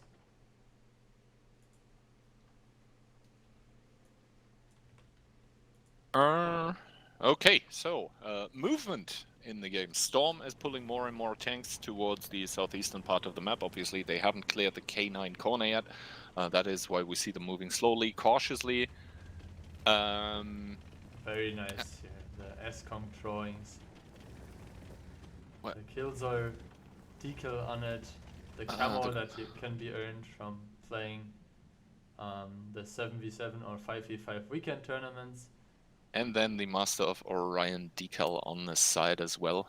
So, Radim, quite a bit of a, customization connoisseur. Yeah, I mean, Kremlin took one shot, I guess. I didn't know where he got penetrated. Maybe wasn't paying attention to the side or something. But he should be very much held down here in his IS-7. The T100 of the other team just realized that the trees were knocked over in the wrong direction already. Yeah. Feels bad went for him. Guess that's, again, Mirek, superior. More medkit, by the way. And unboosted low noise exhaust system. I mean, people could use some bounty stuff there. I mean, you can't boost it in the second slot because obviously this. Yeah, you only get one of them. Yeah, you only get one spotting slot, but yeah, that's why you have bounty equipped for this kind of stuff. So 4 minutes 20 left. Nice number there in the top right corner. And so far, not that much happened. I mean, some shots were exchanged. One S-Conk took a shot, one IS-7 took a shot. Storm appears to be a bit clueless for now. I mean, they have set up an IS-7 in front of the IS-7 of Prepalos, but there's no way you can push that forward with vehicles always being able to support from H3. I would say there's a bit of a issue as well on the one cap, because you can see the 277, that should be Crazy War. It's already positioned here in this very strong side scraping scenario where Jose can also assure that if there's a push coming from this direction, the Kranwagen empties his clip. So yeah, all the vehicles here are scattered. Looks like the Kran and the CS are now making their move. Thick took a bit of ramming damage by the CS. Now they're pushing through the middle area. Kran's usually not the best tanks to attack an IS-4 because of the heat and the tracks, and overall the lack of damage. Good angling here by Pomeranz, bouncing the first shot. Now the Kranwagen clips are coming in. He gets tracked from behind, bounces another one, and yeah, as I said, the Krans are empty. Fire. One is on fire even, and the orange himself, Pomeranz, making sure he puts in another good shot into Sir Jacob, puts in on 200 HP. Jose picks up the kill. Yeah, both of the Kranwagens now actually out of the game. The IS-4 still alive and kicking, and Vierchardino Gigachat right now not looking too good here, as he's getting pummeled from not only the 277 but also the IS-4, is able excuse me, to retaliate onto the IS-4, but yeah, 870 HP, that is a possible two-shot. And finally, H2O Melon with the CS will finally take out that pesky IS-4, but at what cost? Yeah, I mean, taking a look at the HPs, it actually doesn't look that bad. Ondra and Josi had to overpeak, but yeah, take a look at the time as well. We are only talking about 2 minutes, and the captain himself, Mirek, sitting comfortably on 1500 HP in his untouched T100. So decaps possible at any moment. The cap was started now. I mean, Mirek, cheeky boy, leaving one tree there, so it's super obvious in which tree a T100 is potentially sitting. And I'm very certain that Prepalos members have done this kind of decaps already. Also, the IS-7, Kremelets can peek up there anytime. He is still sitting on nearly 2000 HP. And I mean, H2O Melon and Shadow both bleeding a lot for trying to support that southern cap, but southern cap position now got abandoned, and Kormelets now getting pushed on by Kappa and ISO in the T100. But when you see a T100 getting pulled into a push, that's never a good sign. Indeed, he does take immediate damage, down to 488. The IS-7 Kormelets, yeah, surely he's gonna fall, but that doesn't really mean a lot at this point in time. 45 seconds remaining, Mirek picking up his counterpart in the T100. Kormelets still alive, and yeah, those IS-7s face-hugging are, finally, Kormelets does go down, but H2O Melon down to 559. The time is at 30 seconds. H2O Melon actually completely down. And yeah, Shadow taking one more into the back for 500. This one looks like a hold by Prepalos for the time being. A very solid one, actually. But after Mirek took a bit of a break, only being a player and not the team captain of a team in the first qualifier, I was expecting him to come out swinging and make sure that this is ending up with a lot of W's today. Josi actually picking up Shadow after the siren sound even. I actually forgot to remove the asset logo again, so sorry for that part. We will switch the sides now. Make sure to ready up. Prepalos up the first point. Mirek here with good 1300 spotting as well, picking up the kill. Josi with good overpeaks. I wanted to see the bounce damage. Yeah, so 5 non-penetrating hits, so that's either heat bouncing or ending up in the track. I think the CS bounced one as well, so we can see here 5 hits that did not penetrate the IS-4. So bought a lot of time there in the middle, and his allies could help out. Hmm? I think that was Okay. like Click and Sir Jacob. Like you can see Click did 2 out of 3 in his first clip, died. And Sir Jacob did 2 out of 3 as well, but he was able to put in 1 more. Yep. I mean, with those crowns, it's incredibly difficult to like penetrate that IS-4 reliably if you're not completely in his face, because you have that rather lowish heat pen, and the IS-4 has that rather goodish armor. Anyway, other results coming in, by the way. Tense right now winning against Youngblood. So the German team right now beating the Czech team 1-0. It is a semifinal, so it's a best of 5. Keep that in mind. We saw Chepalos taking the W here on Muro defense against Storm. And Birne right now against Renda, also 1-0 in their respective semifinal. Yeah, keep in mind the semifinals are best of 5s. So that means there's 3 victory rule on 3 maps as well. So we'll need to see. But yeah, hopefully you remove the asset thing now.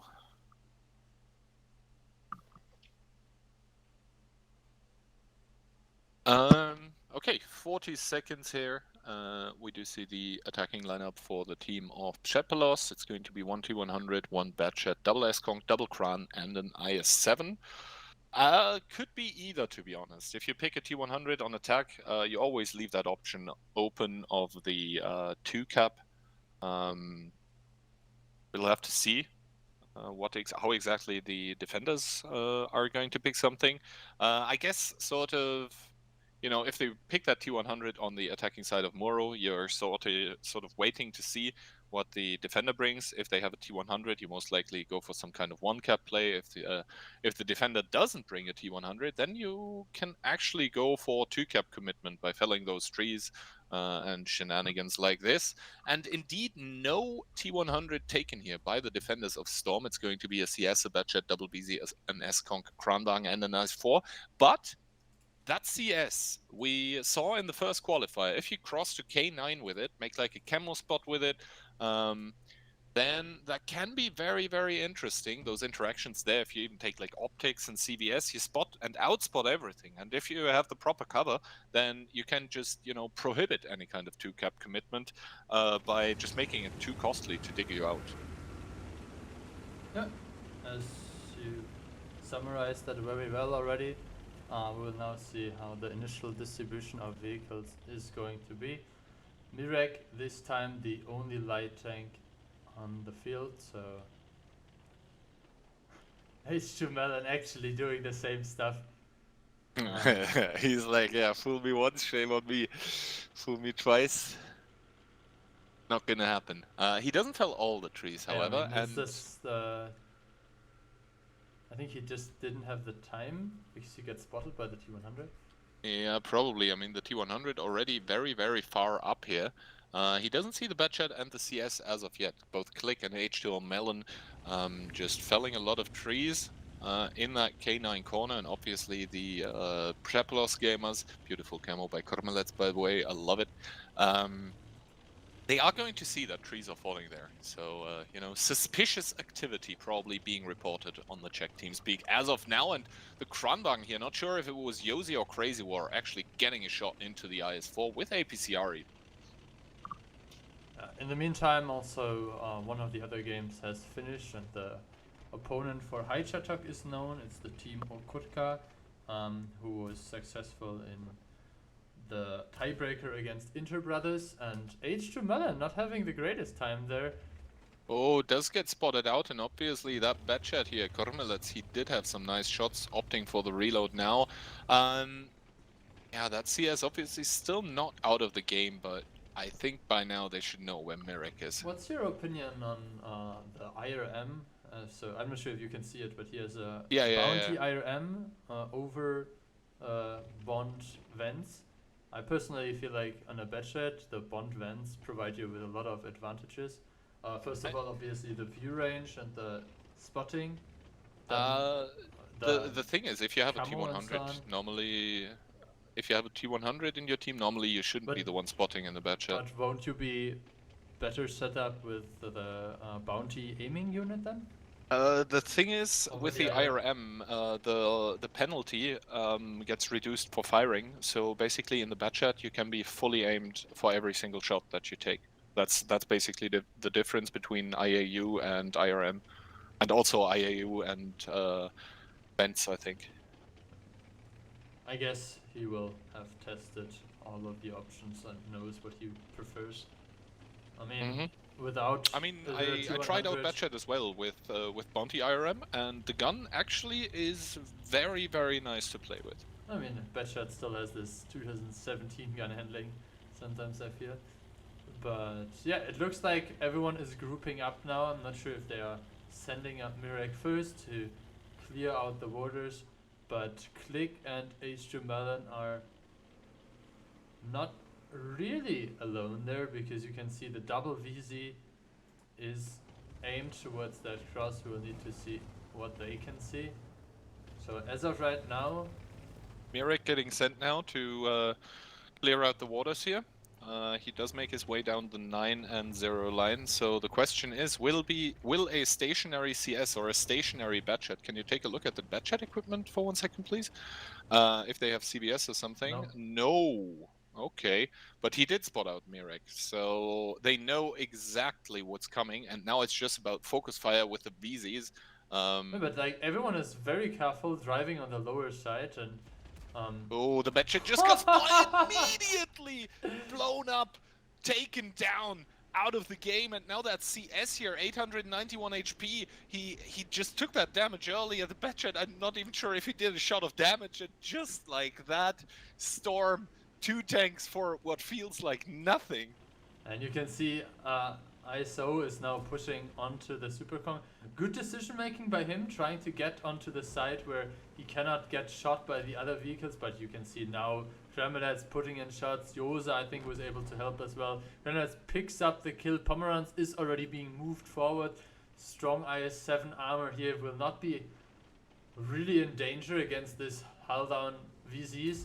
He has to be careful that he doesn't get shot into the side of the turret, but puts in a good one into the VZ55 cupola. And if you look at the HP, this is already going very much in favor of the attacking team. So good stuff here from Mirek. Yeah, I mean, this is all but over here currently. I don't really want to call it a misplay, but it was a misplay by the batchat to stay there, because you have to assume that the T100 just has CVS and optics, and then even with a batchat stationary in a bush, and from personal experience I know that that particular tree actually doesn't provide a lot of camo, you need to dip earlier. You just need to. I'm sorry. And I'm not sure entirely, like, if he even got a shot of damage, but like if you don't do your clip, then you weren't worth it, basically. And also, Mirek, I want to highlight it again. Those are the small things, but in the push, he was able to keep his tank behind the IS-7, behind the Super Kong, so he was not just immediately focused out, but I mean, you can see it, he's still full HP. He sneaked between the heavy tanks, put in shots after shots, and especially when this kind of push is just ending up in something like a 1-for-1 trade with a bit HP loss on both sides, it's very important that the light tank stays alive, especially if you need to cap on this kind of on this side of the map. So good stuff here by the light tank player of Prepalos. Yeah, Click actually fired a shot, so yeah, that answers your question, right? Yeah. I mean, he even hit the shot, so you know. Yeah. I mean, Mirek here, untouched. 4,500 spotting. Yeah, I mean, 1,800 from the batchat alone, or like 2,000 because he had hardening. He got some spotting at the beginning onto the CS. That was also important. They knew the CS was there in this ditch, but it was only left on like, I think, 800 HP. So Kremlin's also 11, 10, 9, so I guess he was very comfortable with his setup. Yeah, good stuff.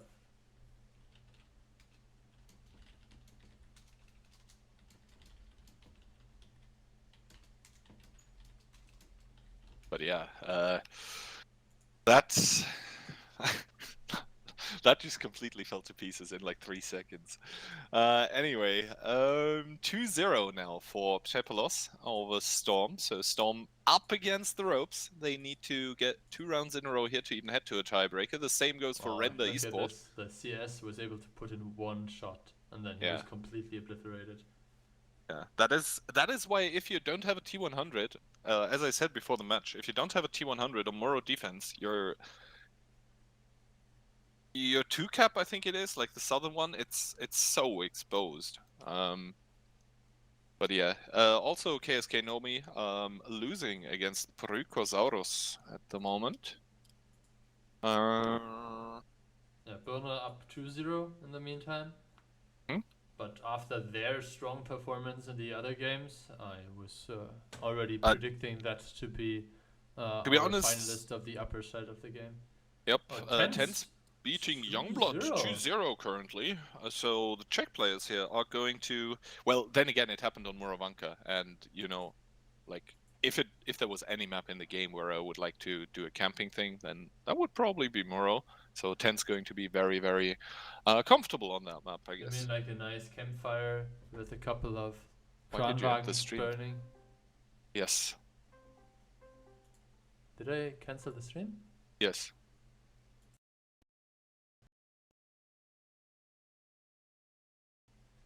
You did, indeed.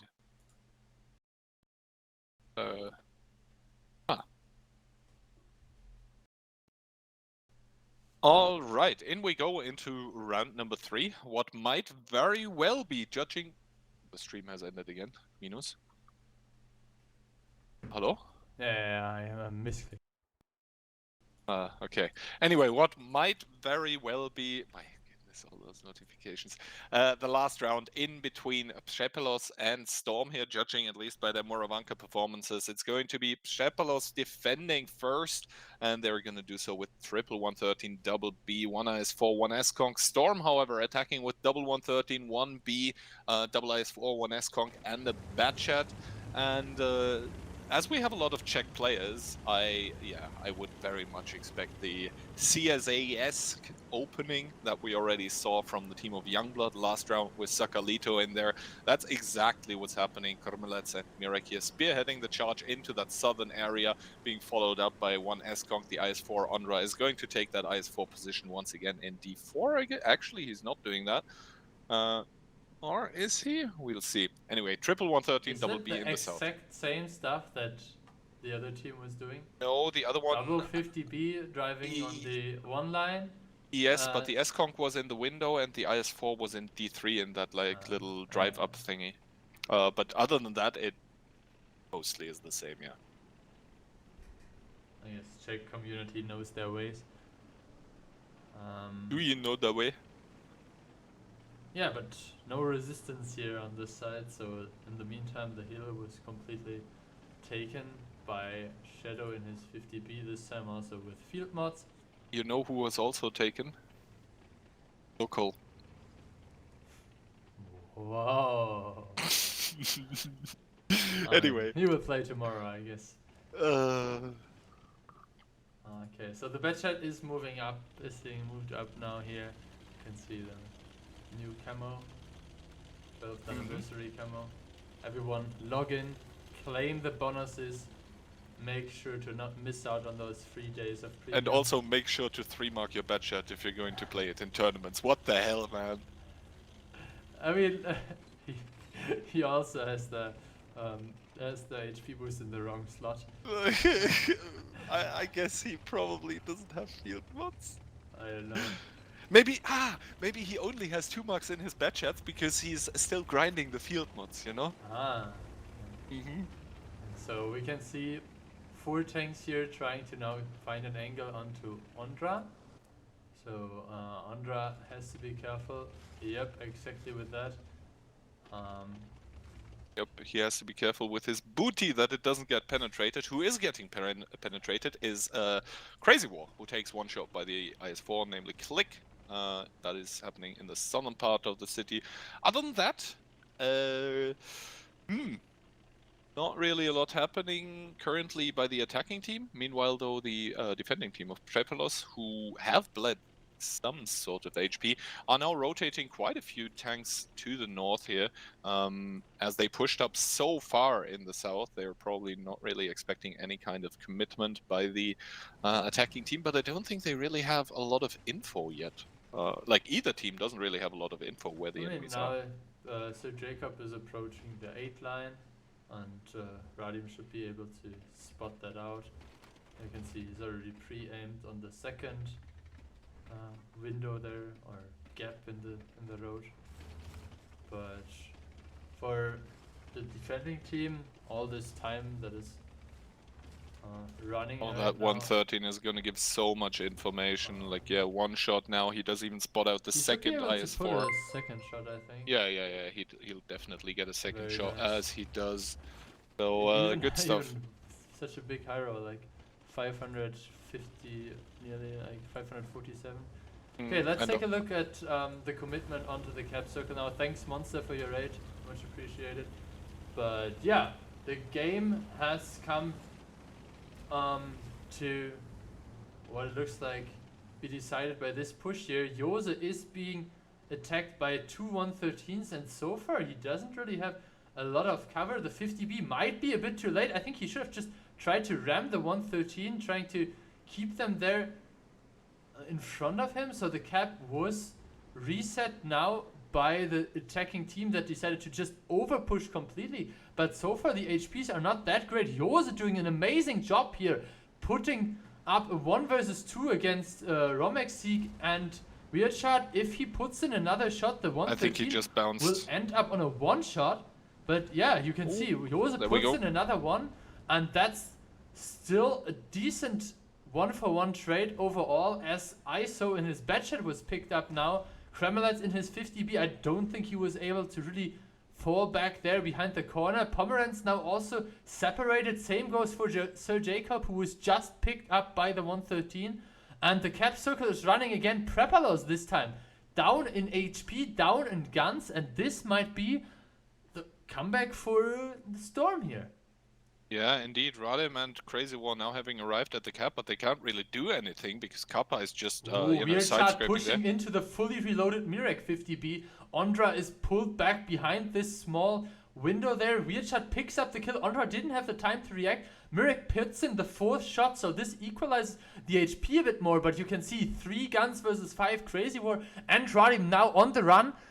Weird Shot should be able to put in 1 into Radim for free. He should be holding the hull down angle, but I guess Radim is hesitant to pricking forward. Now picks up the kill. Crazy War has 20 seconds to provide a recap, and if this decap is not possible, the game will be pretty The thing much is, over. Mirek is reloaded again. Shadow is sort of aiming for him, does put in a nice first shot, and Mirek now is going to peek into this one. Reset does come in here, but now Crazy War is probably going to get repushed, and this is going to put pressure on Mirek to finally start doing something with his reloaded clip. Does get the fire onto the Eskong. This might be crucial, and then even, I think Shadow just bounced one onto Mirek. Doesn't bounce the second one, however, but Click still on 1900 HP, able to chase down Radim. There is 2 one-shots here, Romek and the Eskong, who didn't burn to a crisp, and now Mirek, he needs to hope for a high roll. He doesn't get it. He puts in the first nice shot, but it is going to be Shadow to be prevailing in this 1v1 here, and Click should be locking in the win against Radim here anytime now. 1 minute and 30 left on the cap, and yes, it was sort of an ordeal for Storm to go through, but in the end, they I guess struggle over that finish line. Wow, that fire was almost game-changing.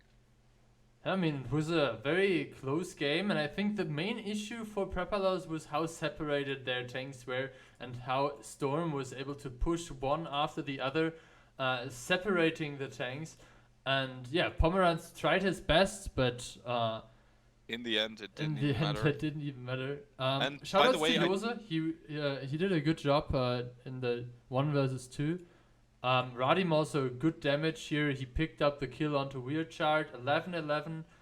And Mirek, I mean, great performance. He was just a bit unlucky with his rolls at the at the end against Shadow. He got the fire, so that explains Makes up his for it. I mean, 500 extra damage.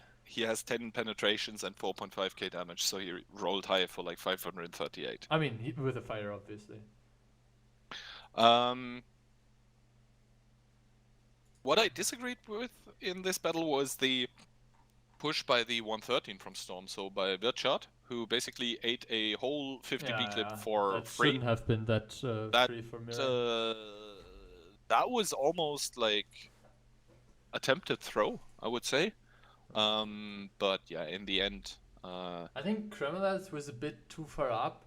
I guess they weren't 100% sure if they can join Yosi. Yosi was the S-Conk in the window that got overpushed. So I guess they wanted to help him, but underestimated how quick Storm was to react and immediately close the distance there. I mean, you saw that they were in the cap, and then with 3 tanks, they just decided to overrun the cap and push further. And this way, they picked up both Pomeranz and Yosi. Followed up by the 50B kill as well, so they kind of knew that the 50B would be able to put the full clip in, and then after he did, they picked up the 50B while he was trying to leave. Yeah, I think the big problem for Pchepelos was just reacting to like, or rather how they reacted to that 5-line push. It was just that their team was sort of disjointed. There were too many possibilities for Storm to push on, and obviously they seized them. But yeah, before we hop into the next game in 35 seconds, let's quickly take a look at the other scorelines, because there are other games running. Prykosaurus right now winning against KSK Nomi 2-0. The same can be said about Haichetok, who are winning against Kotsurka 2-0. Halil Esports, so Attila and his boys 2-0 over the Black Devil Division. And Tense with a clean sweep over the CSA boys of Young Blood. So I guess no Sakalito in the group stage. And yeah, other than that, obviously, we just saw Pchepelos against Storm 2-1, Birne 3-0 over Render Esports. And I think the other ones we already covered. Calculated 1-0 about Capibari, and Fired, I think, 2-0 in some other game.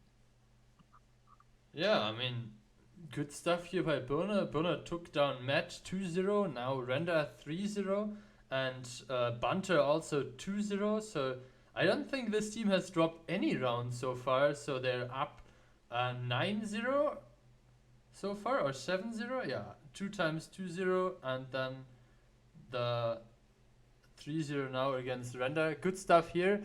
Taking a look at the lineups, a bit of a different setup here now for the team of Storm with the triple S-Conk and the E3. Yeah, the defending E3, as you can see, usually situated in this A4 window, aiming towards the B0 area. But overall, very heavy setup, and we'll need to see how the teams are getting the early information and then deciding on what they want to do.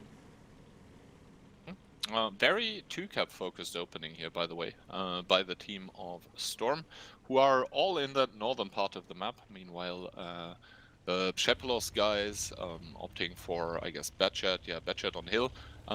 That is, by the way, a fully field modded out Batchat. That's how it looks like. 1980, not 1950 HP. So yeah, Mirek knowing his stuff. The other Batchat could have been fully field modded as well. It was just the HP boost in the wrong slot. Desparia. Yeah. The rest of the Pchepelos guys mostly focused on the 8-line, the 277 in the G56 window to probably generate some information onto the AB line cross, like on the 5-line. One IS4 split off to the south to just get information on the Mercedes position. And yeah, other than that, you can see Yosi in the S-Conk on the hill trying to get some snipes into the IS4, I guess. And he does succeed, as ISO already has some HP lost. Actually, second shot connecting here. So ISO should be a bit more careful with how he plays this. I think Mirek put in one as well, exactly. Mirek fired 2 shots, did at least 1. So Batchat now on reload. Good stuff here coming in by the team captain of Prepalos. Small HP advantage, 400 HP they were down at the beginning, or I think like 2 or 400, something like that. Now they did roughly 800, so yes, they were 200 down, now they're 400 down, and now they are 400 up. In the end, that can be 2 shots of damage that the others have to do more in a push at the later stages of the game. But it seems like they're not 100% sure on what they want to do. But interestingly enough, the complete inner courtyard is kind of controlled by Crazy War. The IS-4 now is side scraping. You can see towards Crazy War. For now, yes, for now. Crosses there, and I think when the IS-4 has crossed, Ondra and Kremelets could decide to just move into the inner courtyard. They're having control over the hill and could potentially close in. Still, look at that right now. Like, how would they defend a 1-cap at the moment? Well, I mean, the 1-caps then can still be defended by rotating this way into the... Yeah, but like for that rotation, you need control over the D3 area, which they don't have, because from there you can farm it.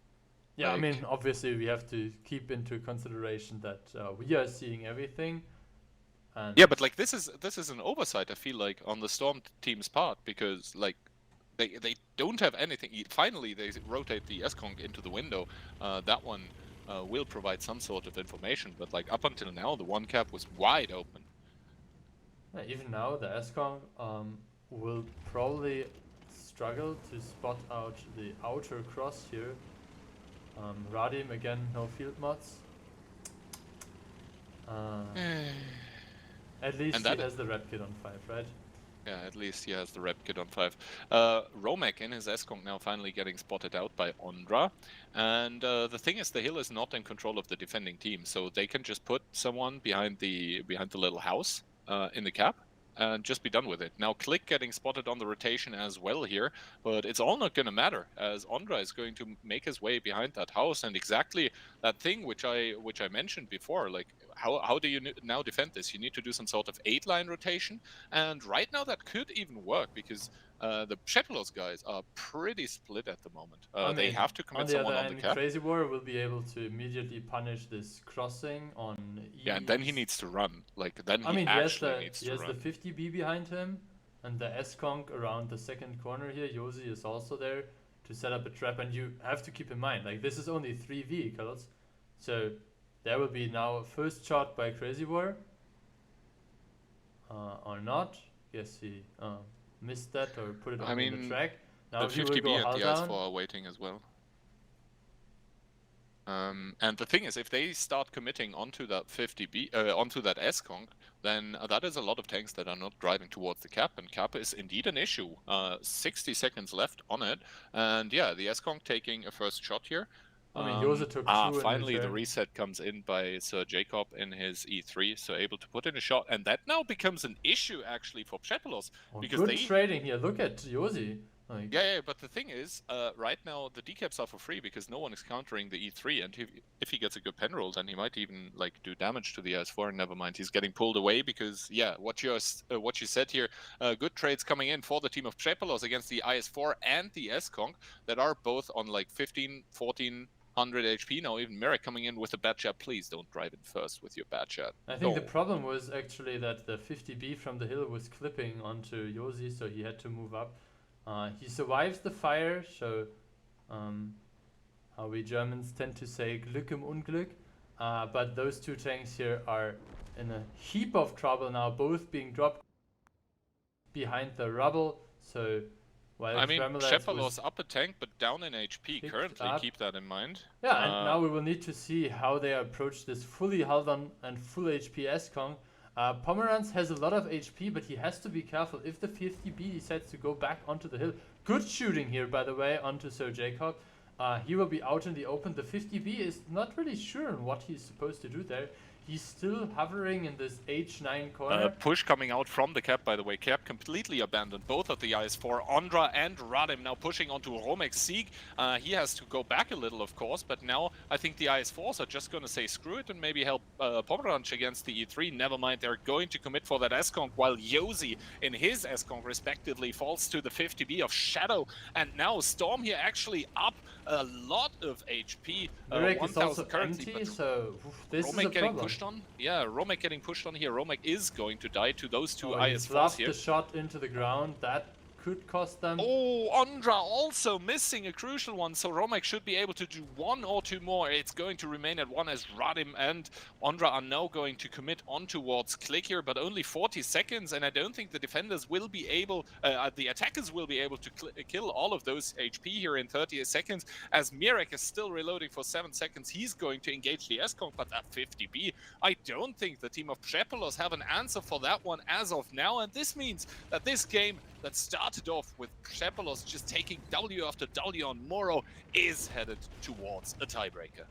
Yeah, we will need to see who had the more convincing round on their attacking game, and will decide on the decision, on the side of the tiebreaker. But now you can see the kills were picked up. 3 tanks remaining for Przepolos. Give them 2 minutes more and they win this game. But they hesitated a bit too long at the beginning, I feel, and that turned out to be a bit of a game breaker.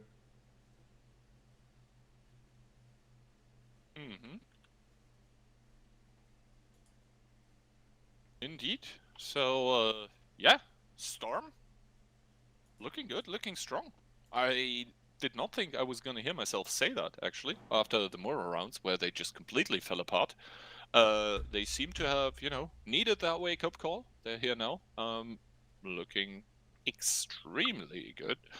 Even though, like, this one probably would have gone the way of Przepolos with more time, but no one's going to ask about that one after today anymore. So tiebreaker in between those two. Other results also in Fired against Please Nerf HE. Oh my god, currently 1-1.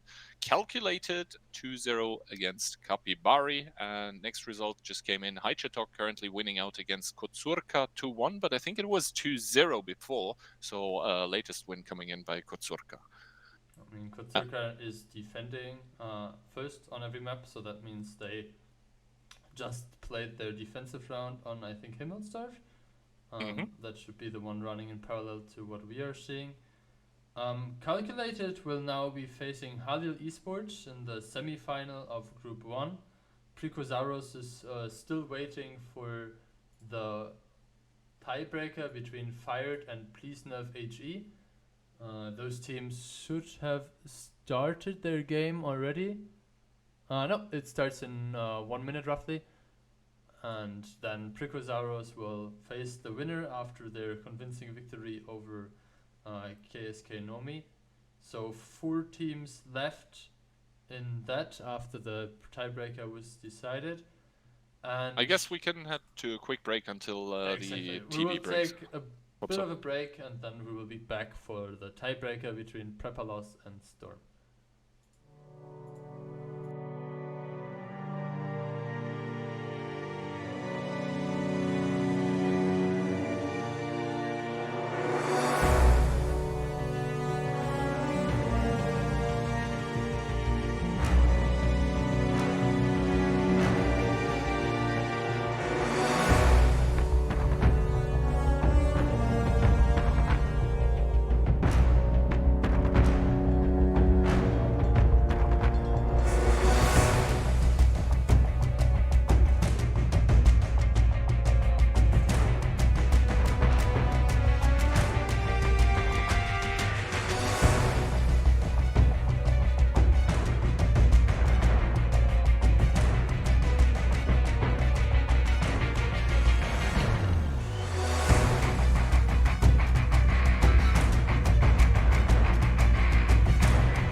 Yeah, I guess since we were muted, let's just quick recap of what we just said. This is the tiebreaker. Winner goes to finals, and defending team 1 CS to 1-2 Lion, the rest towards middle. The CS of Yosi taking that well-known position here. Meanwhile, for the other side, H2O Melon with the CS not immediately committing up on towards the hill, and with a TBP in the enemy team, that is probably wise to do. TBP not in the farming position as of yet. Mirek taking the ramp in that STB1. No HP bled by either side, actually. And now Radim, that's going to be crucial in that CS, coming in from the backlines, from the donut here, is going to find Romek out in the open. Actually, a lot of tanks out in the open for him here. So he's going to start side farming. VZ, and I think it's very important to notice that this movement push. here of Big the push of the through CS the middle. was very needed. So the push is coming now, but the CS was already able to put in 3 shots, another one into Romexy. SO and his crew picked up Crazy War now, but the HPs are still not too much in favor of that team. So they got a decent advantage now, but Prepalos is retaliating. The VZ Mirek clips forced are off the ramp reloaded. now. Mirek is getting overpushed by the double CS, and Kremlin seems to be in the reload right now. Yoz is still not being able to contribute his HPs, and Prepalos down 1200 HP, now 2000 HP, and the guns are also down for them. Radim is rejoining the fray, and he is lucky, bounces the shot of the 277. Now Kremlin was able to unload his clip, a fire onto the CS.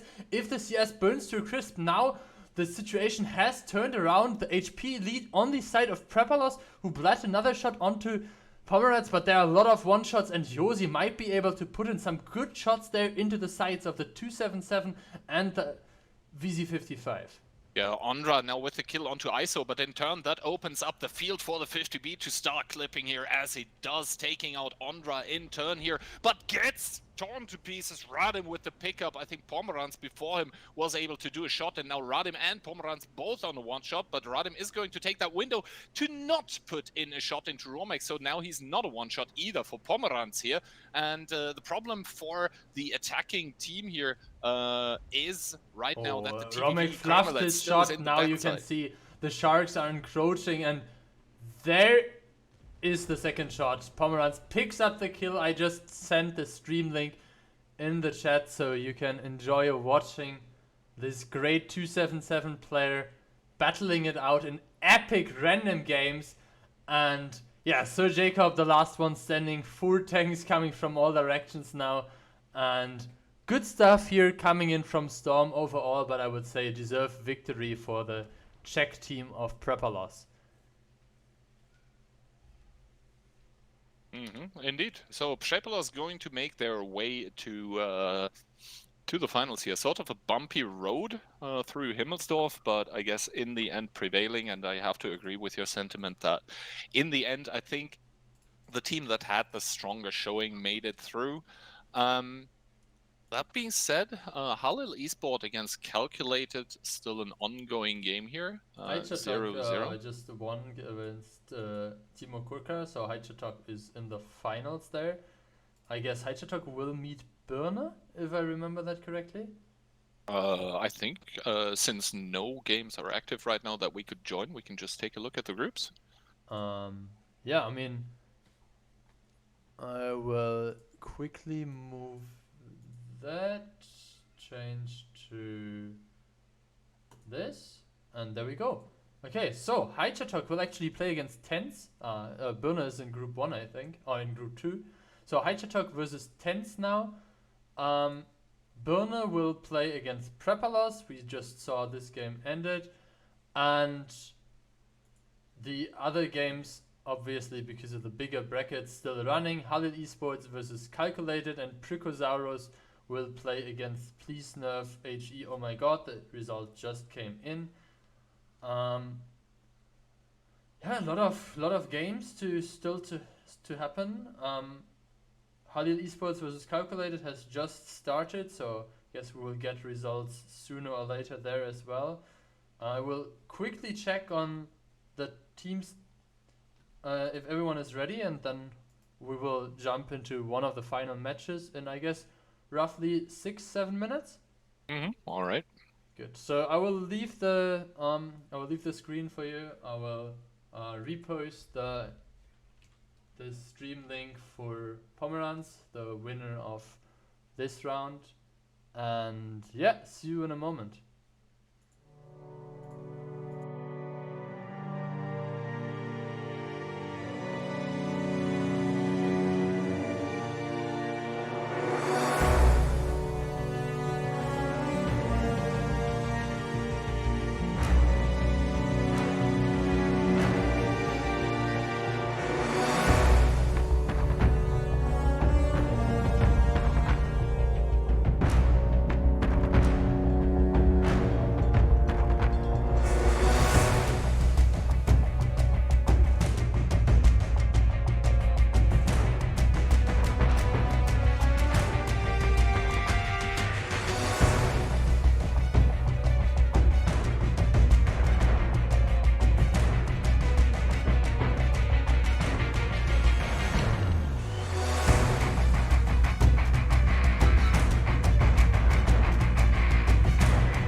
Hello and welcome back to the WoT7 number 7 qualifier 2. We have now the first final of today on our hands. It's going to be in between the hairpins Hajcetok, Hungarians, I believe, and the Germans of Tents, who hopefully have their tents ready because we're headed to Prokhorovka.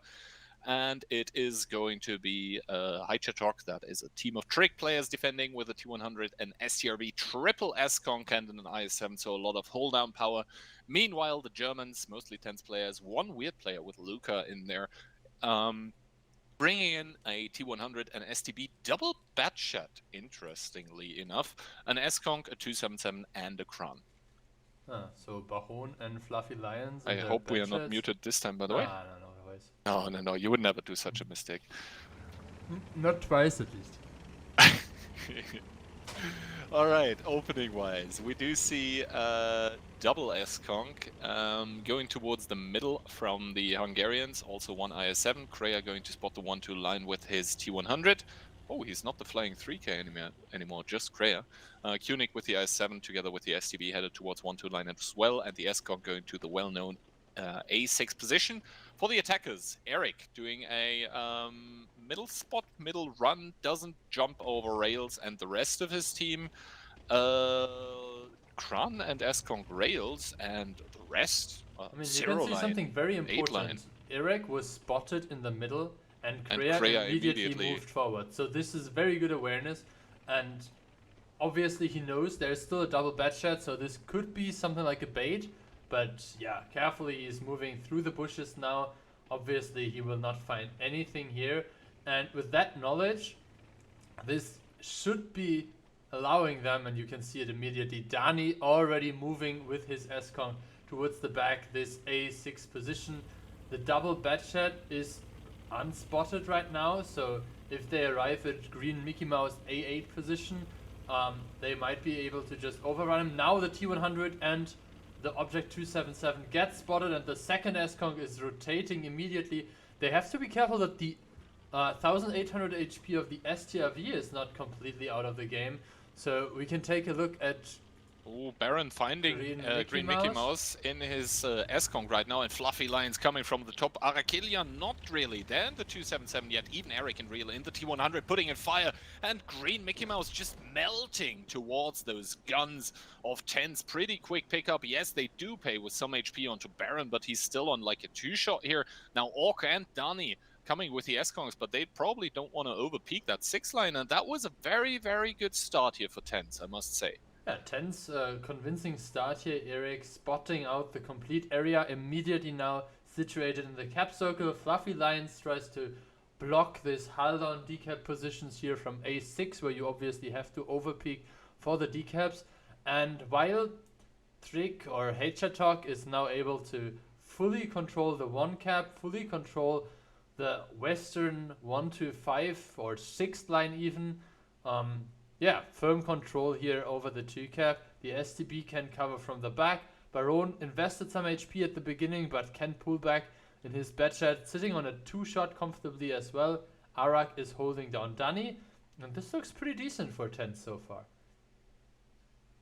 Yeah, looking very, very decent for Tens currently. They are, as you said, they have very good control. One might also almost say they have full control here over the eastern part of the map. That S-Conk in the JK area, not really needed right now. I would love for him. That is Lil Umut Yarak. Coordination. Kreia drives up the ridge. Ong peaks exactly at that time, puts in a shot into Eric, pulls back before anyone could retaliate fire, and the decap is there. So 3.5 minutes are already over, and now it's again on Tens to make a move, to decide on what they want to do. They have a gun advantage, but obviously they have to drive into hull-down tanks.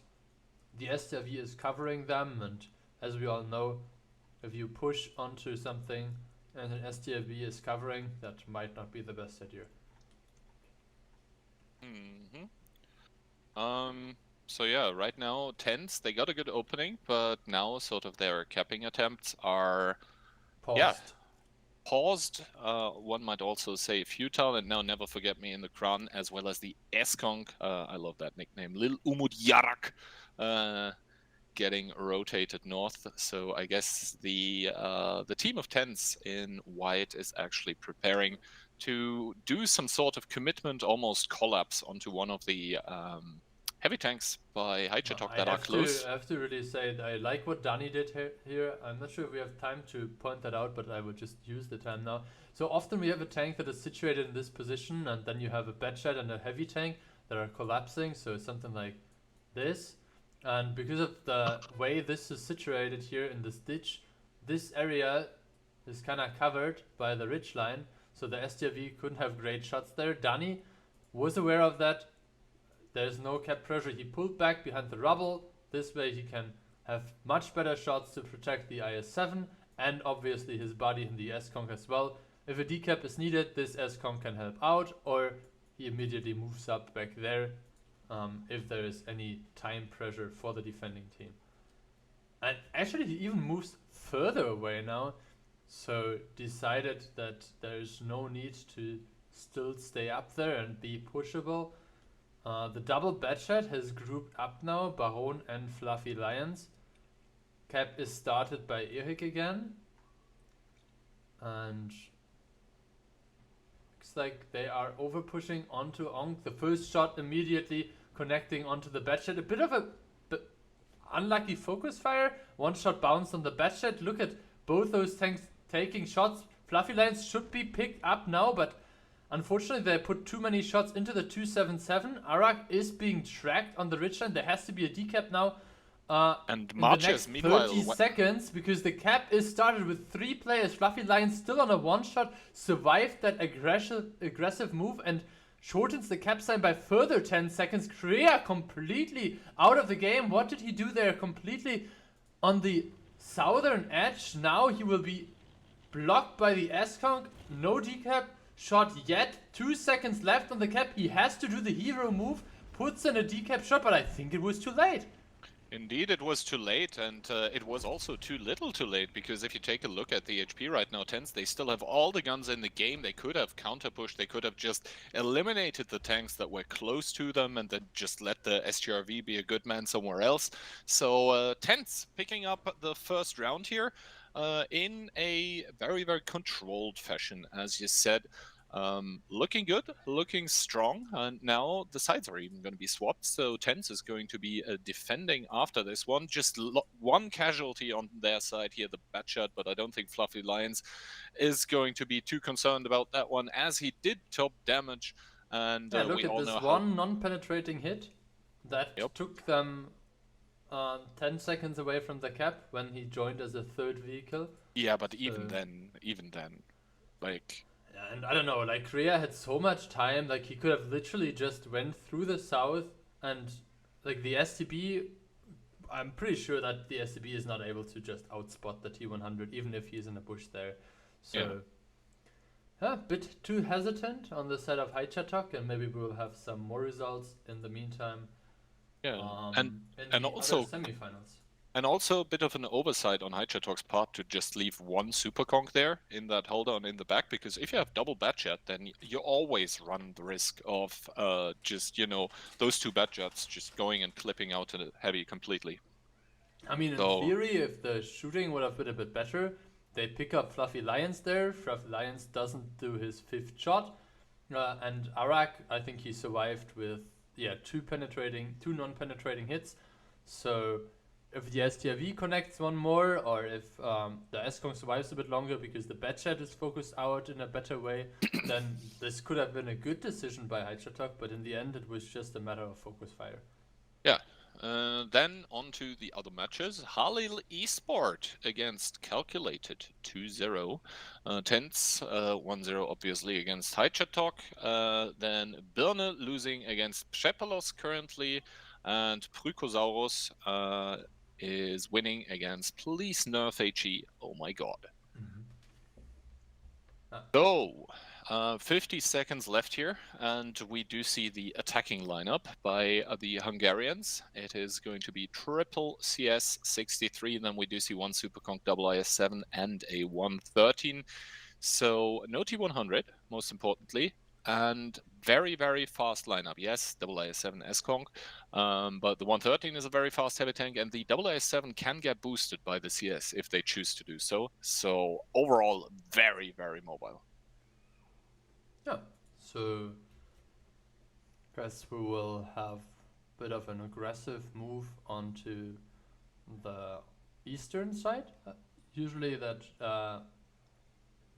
triple heavy tank, fast heavy tank indicates some overpush there, and maybe they use the CS to push the water area up the hill. Tens coming in with double batchet again. That's interesting. No STRV at all. Only one S-Conk.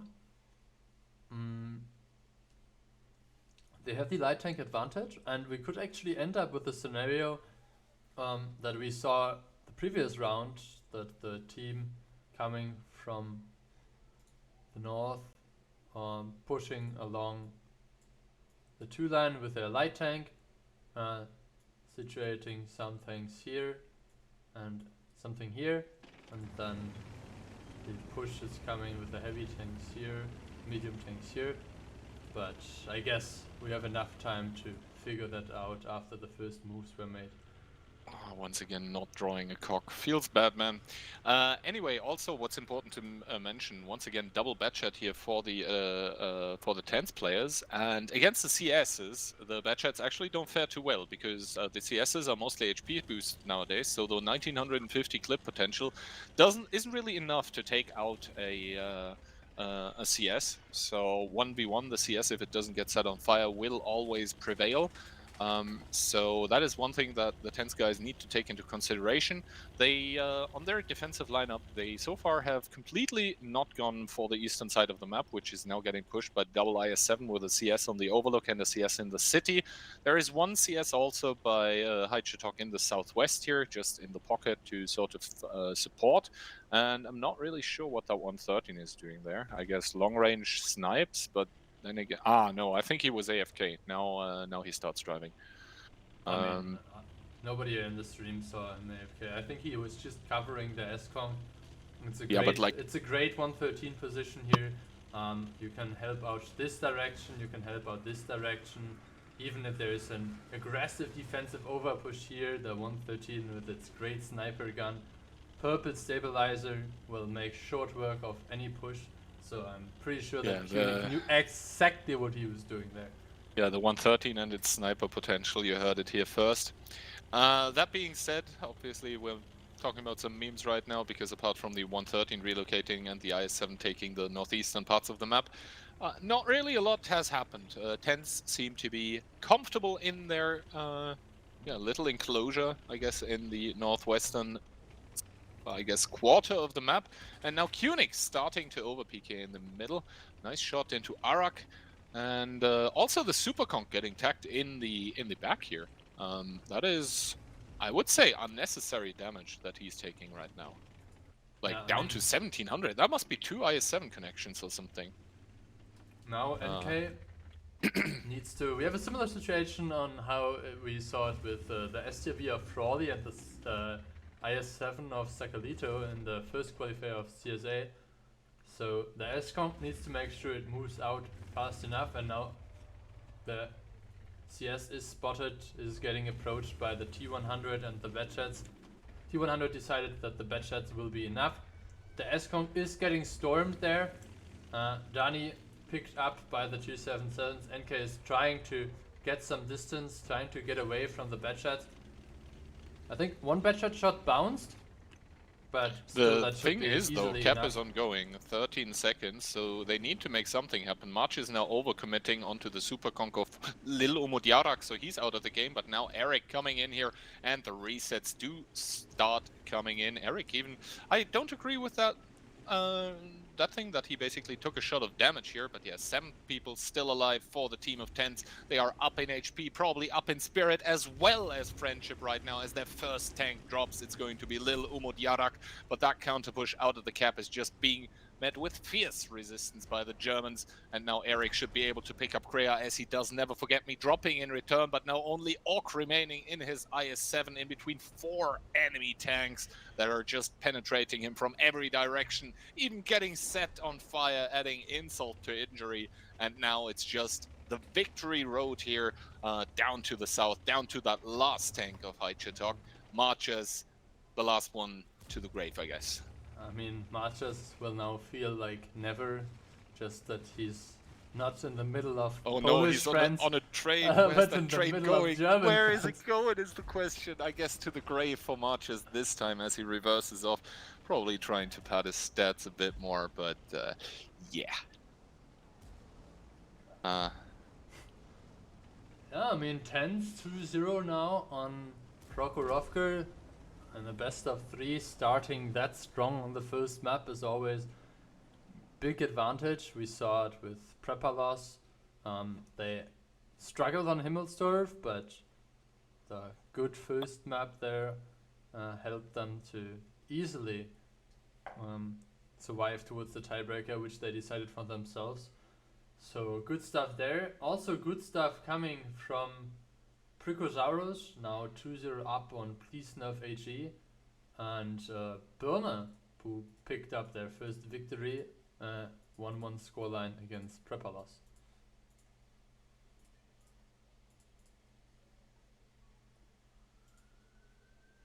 Okay. I feel like we had the same situation as we saw with CSA. We had the CS, I think there was NK, and the S-Kong. So CSA had Sakalito in his IS-7 and Shrawley in his STRV on this side. Similar roles, one for sniping and one for holding the middle area. And both times the heavy tank in the middle was not leaving quick enough and was just stormed by multiple vehicles, while the STRV, which was Frawley in the first qualifier, or now NK, were overpushed by multiple tanks. So then the gun advantage came. They had all the control over the western and southern part of the map. The decaps came in as well. I think this game was not that close with the decaps. There were like 10 seconds or something. But yeah, that is something that teams can learn from and hopefully not do that way again.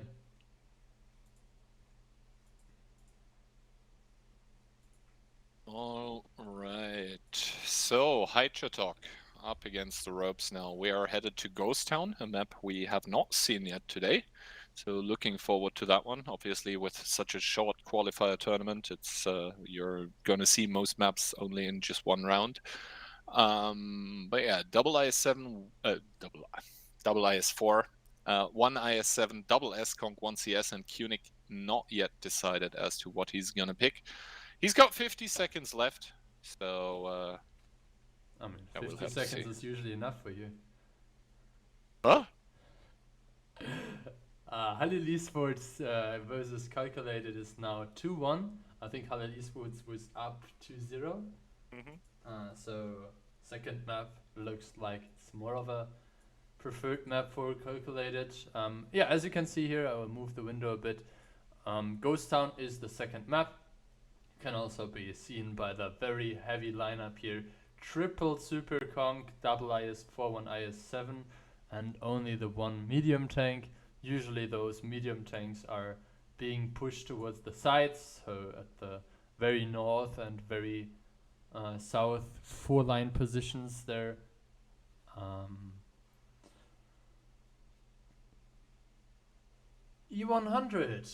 E100, 50B, triple IS-4, IS-7s only on the side of Haichetok, so no IS-7 for 10s.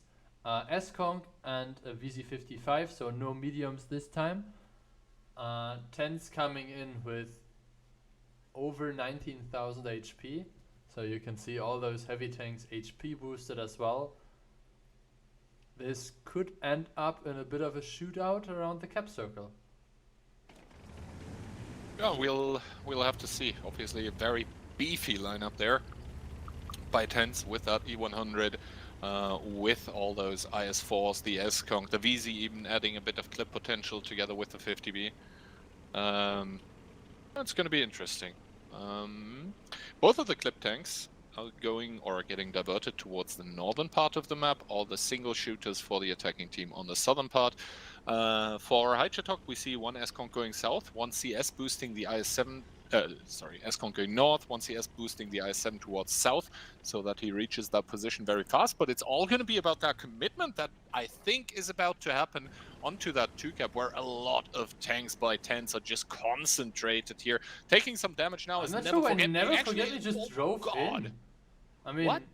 he was like 50 meters in front of the other tanks, took like all the damage on the cross, and now obviously the CS is repositioning, the I7 is repositioning, Fluffy Marches taking is... one in the 50B for free. I don't know. Marches is reloaded, Taking two in the Kunik 50B is for reloaded. Fluffy Lions took damage there as well. So yeah, Haichatok now up nearly 3000 HP, and they're already encroaching from all the angles surrounding here. Baron taking another shot, puts one into Marches. Luca taking one as well. Kunik now trying to reset. 20 seconds on the cap circle, that's something to not forget. But Krea shouldn't have any issues overpicking there. He might lose a couple of HP, but easy decap for him. He doesn't even. He shoots the cupola, so good decap by Kreia, and the VZ now trying to overcommit here. Goes out of the cap, takes huge damage for that one. 700 HP on both of the tanks in the cap, so they can't really make plays anymore. And the HP, they're telling the story of the game. 5k up now for the defending team here, for the Hungarians, who desperately need that round to stay in the tournament. Now Kreia with the overpush onto the cap. Cap pressure completely eliminated. Not an issue anymore. The E100 down to 8 HP, just barely clinging on. But yeah, this looks like a firm, decisive, and convincing hold by Haichatok here. Yeah, I mean, Haichatok really needed that round to maybe also get some kind of a mental boost here in that game. So Luca should be the next one to fall. You can see very good HP distribution as well. If you take a look at the top left corner, all those yellow vehicles still sitting on a 2-shot, on a 3-shot. Everyone took some shots, but nobody really dropped low. Fluffy Lions is still on the run with his 50B, now made it to A7, so he should be able to put in another clip onto the Super Kong, and the IS-4 approaching him there any moment. But even with those additional 4 shots of damage, this game will not end for long. Exactly. Last for long. So exactly what Haichatok needed here. They are going to at least get 1 point on the board here now. They need a second one to make it to the tiebreaker. Fluffy Lion's padding his damage a little down to 6 HP. He's going to get picked up, and this makes the scoreline 2-1, so still tense on the match point in this final here. Both of those teams obviously wanting and scrambling for that spot in the group stage, which is going to happen tomorrow at 6 p.m. So on this exact channel as well. So don't be sure to not miss that one, is what I wanted to say. And team score, I mean, it was just pure and utter farm here for the side of the Trick players. Just the tactic by Tense completely getting countered. And this means that now the sides are going to be swapped. It's going to be Tense defending. Hopefully for them, they're more comfortable on that, because that did not look good. And in the other semifinal in Group 1, we have a result. Prykosaurus beating Please Nerf HE, oh my god, 3-0, advancing to the finals with that one. And on the other side of the bracket, as we already said, Halil Esport versus Calculate, currently 2-1. Obviously, best of 5, so they need one more to make it into the final against Prykosaurus, or Calculated picking up 2 rounds would do it for them. I think we'll probably cover that, or the rest of this final, after this one. Yeah.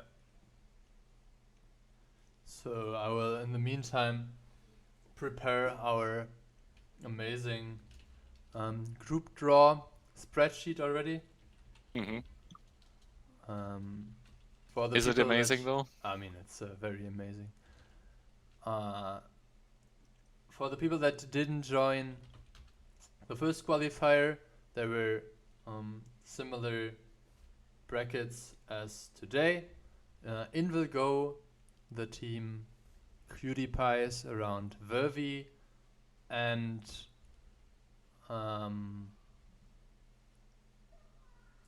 LTP. Are they still called LTP? I mean, it's LTP plus reaction and silent made it into the So group stage. basically LTP plus bench is what we're calling them. Exactly. Okay. Okay, 45 seconds also remaining in what might be the last game in between Hajjatok and Tents. On the side of the Hungarians, which are going to be attacking, we do see a CS, double S Conk, double S4, 50B, and 113.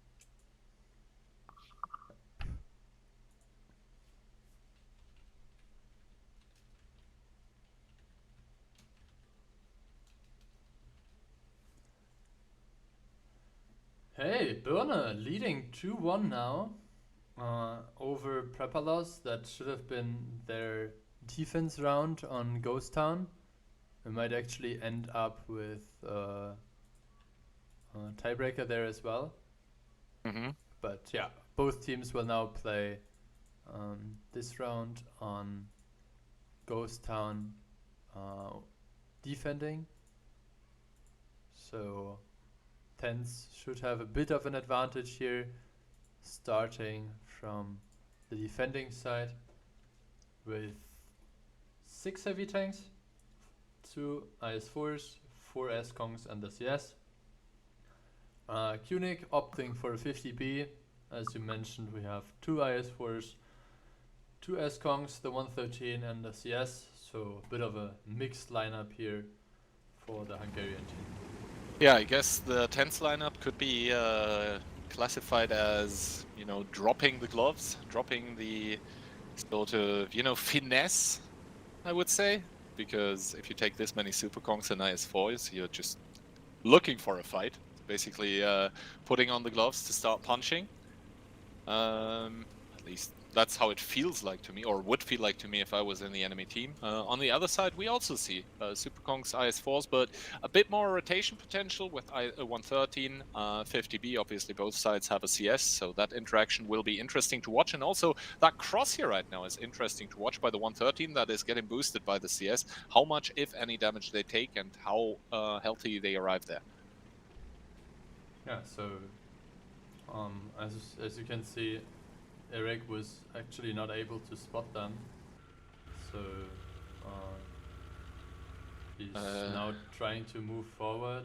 Yeah, he's missing crucial information here, and I think he was even spotted because I just saw a shot whiz past here, and now he's going to try to make it to safety. For the time being, he does manage that behind that, behind that little hill here that we see. No boosted equipment whatsoever. Oh, come on, bro. I mean, Kunik again in a very tactical position now, being moved forward. He was protecting the 890 line. Obviously, first he was doing that in the 113. Now his 50B was used to cover the position around the Sporn. He was obviously not AFK. With him securing the complete eastern flank on his own, protecting his buddy Marches as well, we'll obviously see that they worked on a great HP advantage. Because of that, they could focus on dishing out shots onto the Super Conk and the CS. So great stuff here by Kunik, securing the back of his team that was able to put in 2 good shots and is now having the HP lead. Still, vehicles are carefully trying to approach the cap circle now, and we will need to see how they can approach this defense here of the Haldan IS4s, Haldan Supercars.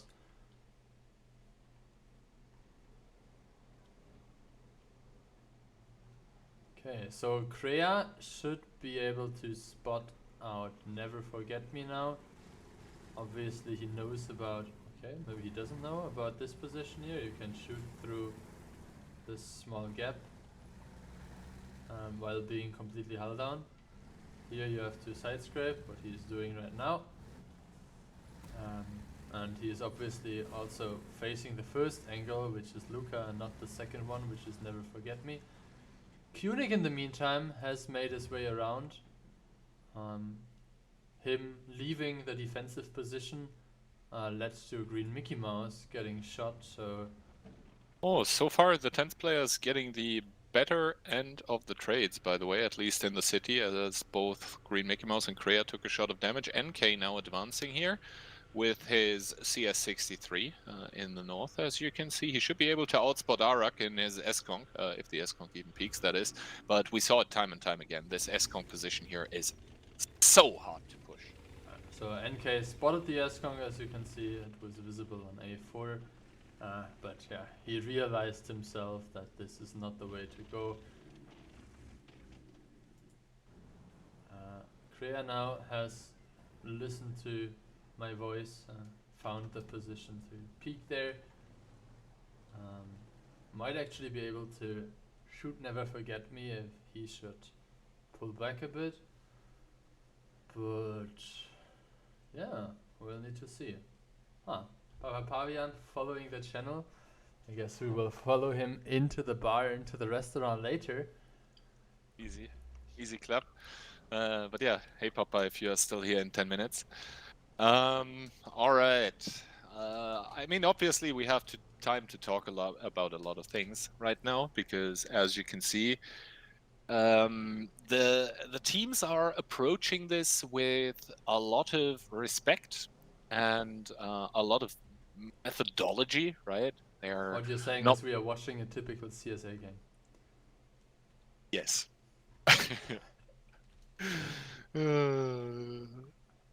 Very focused on respectful and strategic, careful wasting of time.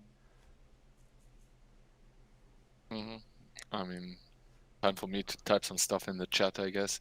NK does get pulled though from the north now, so that is all of the tanks from Haichatok, from the attacking team here right now, that need to win this round in order to go to tiebreaker in the city. And now finally the attack, the trigger gets pulled here. Luca and Real missing his shot, only Dani taking damage, and now NK finally also taking a shot here, going on to the cap. That is triple cap here, and Luca and Real and Never Forget Me both need to be careful, because Kunik in the 50B could spring a trap here. March is taking a bunch of damage here, trying to cross onto the cap, and now it is just, you know, the tanks by tens that are on the outsides of the city. They need to come close now. They need to bring in their HP, and so far, like, they're making a good effort of coming close, but now Kunik can start focusing out Luca, but behind him is coming Eric in his CS, so the 50B is now caught fully on reload with a CS behind him. That's not what you want to see, and in comes the counter push onto the cap here. Umut Yarak already with a reset, but I think they will be... are they committing? No. Oh, yes, they are. A bit of indecisiveness, actually. Eric not using intuition to load a tactical AP shell here.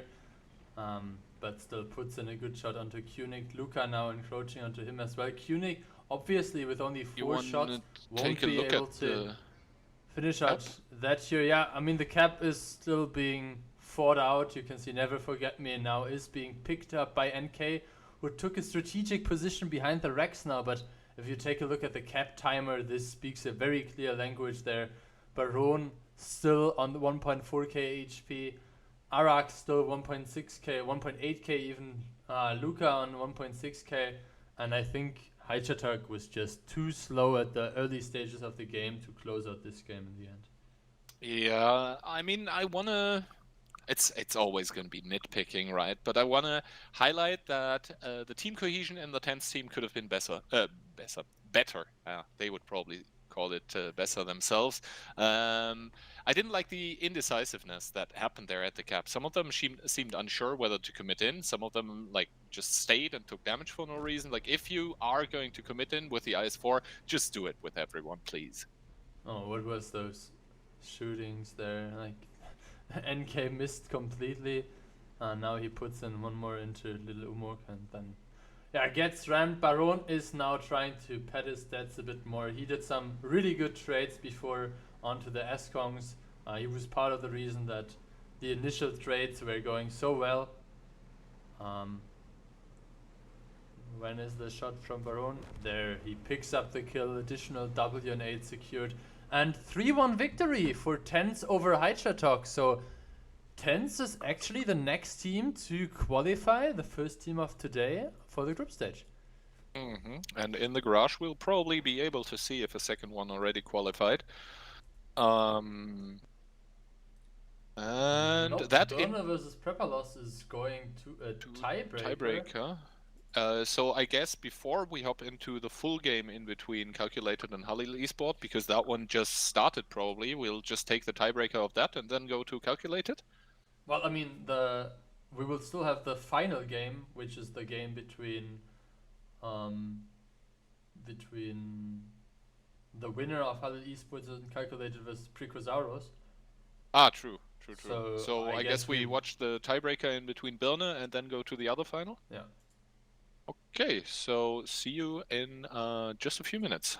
Yeah, so we'll be back in like 5 minutes. See you then.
are back, and we'll have a game in our hands.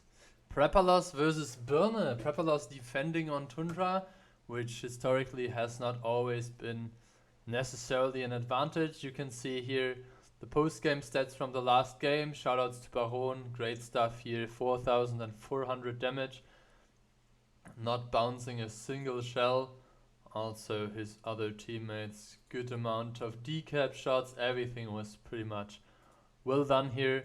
Unique still honorable effort, but in the end it was just too much damage lost and too much time lost as well at the beginning of the game. So yeah, Ten's the deserved victor there. 3 minutes for our game, 3 seconds for the game on Tundra, and we are loading in immediately.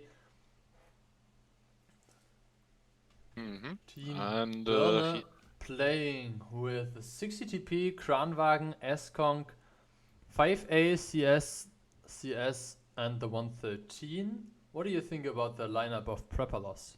Prepalos coming in with Batchat, Double VZ, E5, S-Conk, Kran, and 6 TTP. I would say a very hull down brawling and reactionary lineup, because you have like the Kran, the 6 TTP, the S-Conk, and no, the E5 not really to hold like cooldown positions, and then you have the Double VZ and the Batchat that can all like sort of rotate around and then just explode out of a corner.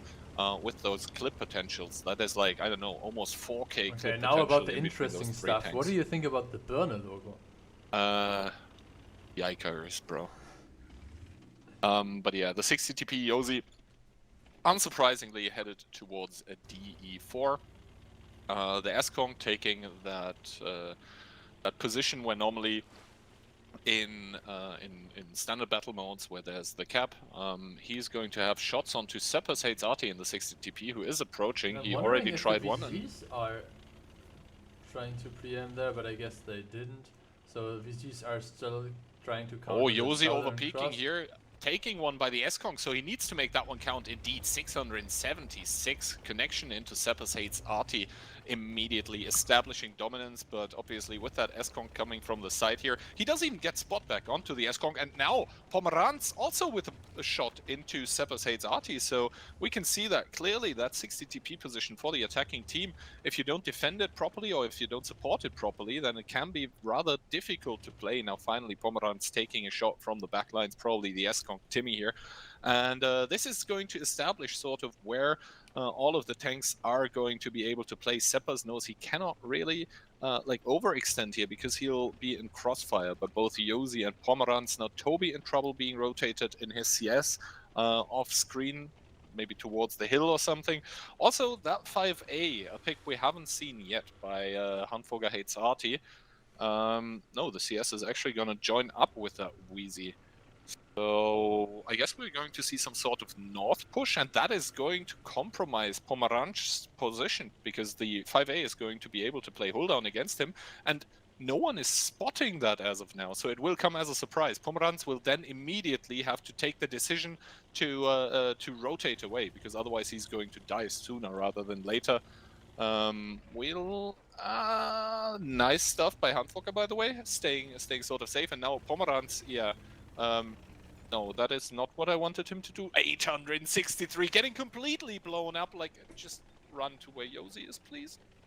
I mean, that was just Orange being smashed by the Birne team here. So good stuff coming in from the German fruits. Clearly, that fruit salad will make it tasty. By the way, what's the last final? Which two teams? So that's Prequosaurus versus the winner of the tiebreaker that is running right now. So Halle Esports and Halle Esports just won 3-2 over Calculated. So Prequosaurus and Halle Esports. Yeah. And I'm just gonna make it, I guess, 5 minutes or 10. 10. It starts in 9 minutes, so you can. Okay, so 10 minutes. 15 minutes. Yeah, 15. It's fine. Okay, so Radim, Ondra are approaching together with Kremelets, the S-Conk of Timmy Hates Artie though.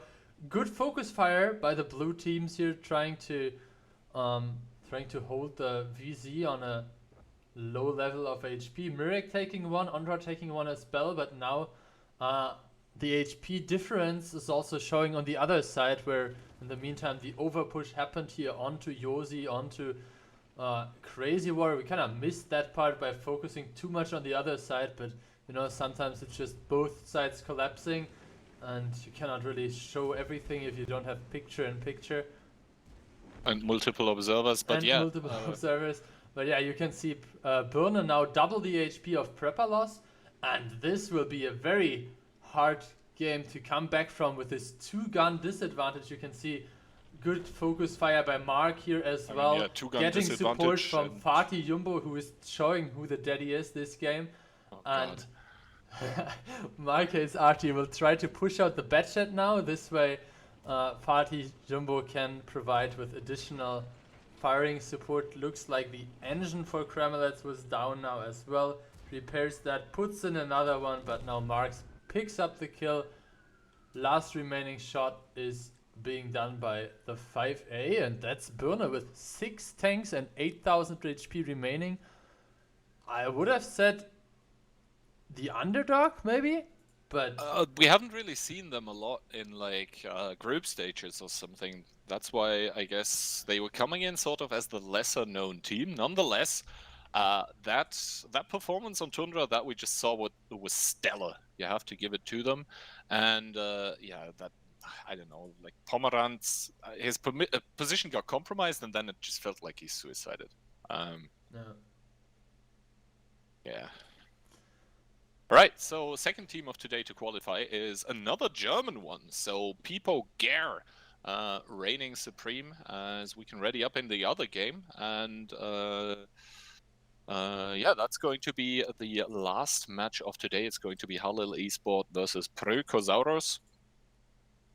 So I think at least some Turkish players in Halil together with Attila, and on the other side we have like Nerfikos, Aniol, Furious, I guess Aggressive. we put the Turkish team in red. Okay. As long as you don't put them in white and blue. Wait, what?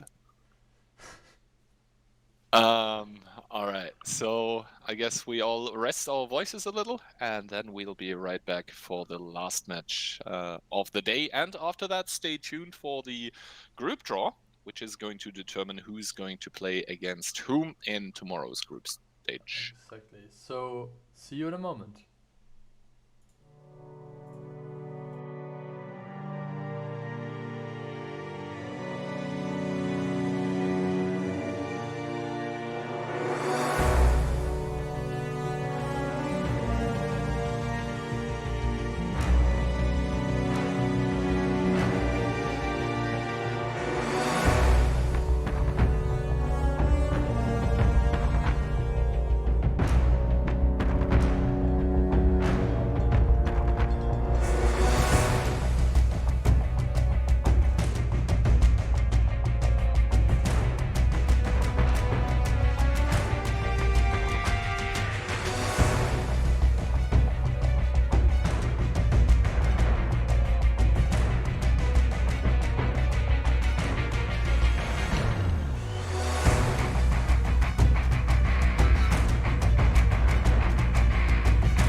Hello and welcome back to what will be the last match of today in the group stage 2, or not group stage, sorry, qualifier 2 of the WoT7 number 7 tournament. And we have Halil Esport battling it out against Prukozaurus. Right now we see the Pruko lineup. Map's going to be Prokhorovka once again, as this is a final match. It's going to be best of 5, and we do see T100, double CS, double S-Conk, and double IS7. So, yeah, the T100, the only tank without a friend in the lineup currently. And for the team of, I guess, some members of the Quell family and also an NA import with OP Hacker, we do see double CS1, VZ, double S-Conk, and double IS7. And yeah, let's just see how this one fares. I mean, the T100 not only having no friend in his own team, but also no friend in the other team. So the only light tank on Prokhorovka, and we'll have to see if they can use this additional spotting power over the defensive stance here of the Super Kongs CS IS7s. So far, T100 moving up towards the middle area. Yeah, that T100 Kono obviously sort of will be gifted free play, simply because there's no T100 on the enemy team. Needs to be careful. He is very close to Pustiquel right now in the IS7. Shots whizzing past him. He does get the initial information on the IS7, but nothing more. And I don't know why they're doing it, but for some reason, the Halil gamers seem to be very interested in that eastern side of the map, possibly even trying to create a trap there. Yeah, I mean, 100 HP lost here already just by ramming your allies, so that's not necessarily the best idea. But yeah, this choo-choo train is driving. I mean, March just tried to jump on that train earlier, but looks like this red train here of 4 vehicles will make its way up. A lot of blind shots flying from the back. Another 18 HP lost.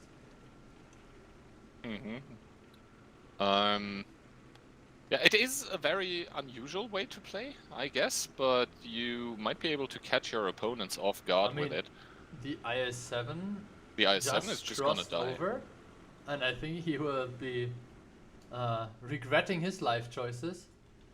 Yeah, the overpush coming in here. The IS7 shielding the VZ. I like it a lot. The CS taking one shot for free now. The IS7 realizing what's up here, trying to go into the water, trying to get safe. Actually. Yeah, he's just trying to be a nuisance there, not to get caught out immediately. Meanwhile, the 1-2 push obviously is on a roll here by the attacking team of Prukozaurus, but it's mostly about how long this IS7 can actually survive here. And he does a very, very good job of it. Yes, obviously he's going to get penned, but that's taking so much time off the books or off the clocks of Halil Esport here, and still he's not dead. Dropping down to a 2-shot, 700 HP here. Now finally a 1-shot, but that took a lot he puts longer. in another one, so really good job. I mean, he dropped this gun, but you can see, even though they're down a gun, they're not down that much HP, even though with they having... Oh, okay. Well, I was just saying it went well, and then the S-Conk lost like 1600 HP as well. So, yeah. Halil Esports in their defense now up a gun and up 600 HP. The IS7 that is positioned here on D5 was able to pull back into the further ridge. He was first in the middle one, then now he is pulled back, so successfully retreated. Only 700 HP lost, and this looks pretty good, I would say. This looks pretty good. Yeah, but we'll have to see what happens in the south, actually. A lot of tanks by Halil Esport got pulled towards the southern area, but now they're actually relocating out of it again. The CS63 once again pushing the IS7 just for more speed, violence, and momentum. And Attila on the hill actually needs to be careful. He's like the overlook, the sniper from up there, but he did take shots for this. And now finally the overpush coming in. Nerficus Los Bandidos is going to be the target in his size 7. Recent 2500 WN8, making his name proud, not really trading well against Nerficus, who's still almost full HP and does set Auris on fire. Now Kakatai also trying to overpush with his respective Super Conk, but once again, the story of the IS-7 ever staying alive and even getting a kill out of this one holds true here. That is so much HP invested, and all of the guns from Percosaurus are just trained onto those tanks by Halil. Yeah, you can see the S-Conk now dropped as well, and the HPs are firmly in favor of the attacking team. Now, that was a very risky overpeak. They had no information on the CS on the 2 line, and you can see Nerfic even survived this. So 3 vehicles pushed onto him, the Super Conk, the IS-7 and the CS dropped. Nerfic staying alive on 300 HP, and I wonder if Nerficos is not anonymized and all of them had, you know, XVM installed. I mean, that's how my random games sometimes look, but... just that you don't stay alive there. What? No, I do a wonderful job of that. But yeah, Halil Esport now, all of the steam, all out of gas in this round here, as now Porsequel, pretty isolated in his IS-7, Kono overpeaking with the T100. Does not get a connection actually, and Rekinek also in the CS63 does not do damage here, so the IS-7 armor pretty good apparently, but not good enough if you get flanked from like 3 tanks simultaneously and you have Super Kongs behind you, even burning to a crisp here. Kono is the one to pick it up, and now it's just a matter of time until both Errol and Artiquel are going to get killed by the attacking team that can choose no all or kill cap. It's all up to them. But I think they're going to go for the kills here.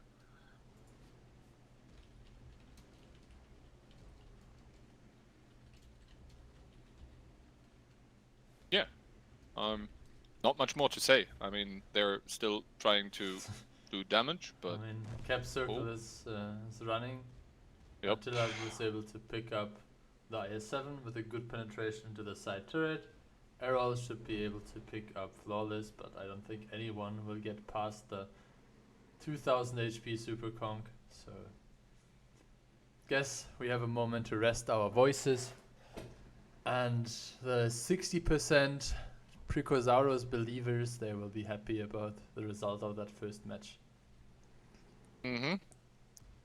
Yeah, so the Turkish flags in the chat actually not proving very valuable for the team of Halil here, as Ati and Errol now are... I don't know what they're trying, to be honest, but yeah, 10 seconds and then this game will be over. It was an interesting tactic, but at the same time, I think we saw why no one else plays it.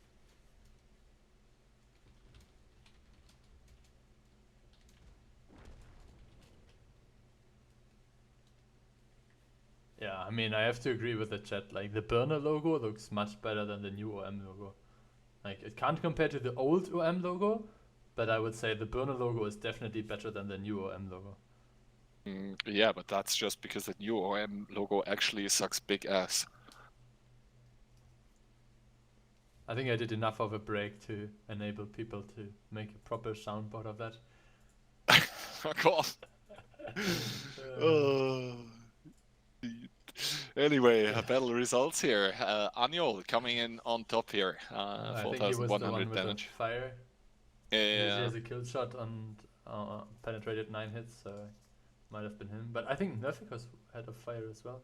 I'm not sure. But yeah, good stuff here coming from the 2 IS-7 players. Like 3 shots dished out by the IS-7 that was pushed over by like 4 vehicles, 3 vehicles. I think 3 tanks plus the CS in the back. So bought some time there. Not a lot of shots bounced, but it's just like a lot of wiggling that delays them shooting you and so on. So good stuff there. Nerficus obviously surviving as well, pulling back in time. But yeah, overall, props to those IS-7 players for staying cool. alive, Yeah. and just, you know, I mean, 2.8k by Nerficus. That would he did get a fire, yes, but yeah. Okay, Yes. so Prokhorovka from the other side now. Prikosaurus deciding to defend with double STRV and a T100. This looks great. I really want to see that. So I guess one STRV will be positioned on the 2 line, one STRV usually up this, what is it, H0 bush on top of the hill, something like that. And yeah, then the S-Kongs and IS-7s, one in the 5 line, one on like, what is it, A6 in the top on the rails, and then the T100 to rotate around. Mm. Yeah, 40 seconds left, and then it's gonna be up to Prukosaurus to defend. Even though probably the last game felt like a defense for them because Hardlittle played it so aggressively. But yeah, they showed great resolve in reacting to some pretty unusual stuff. So far, looking good for Prukosaurus. Yep.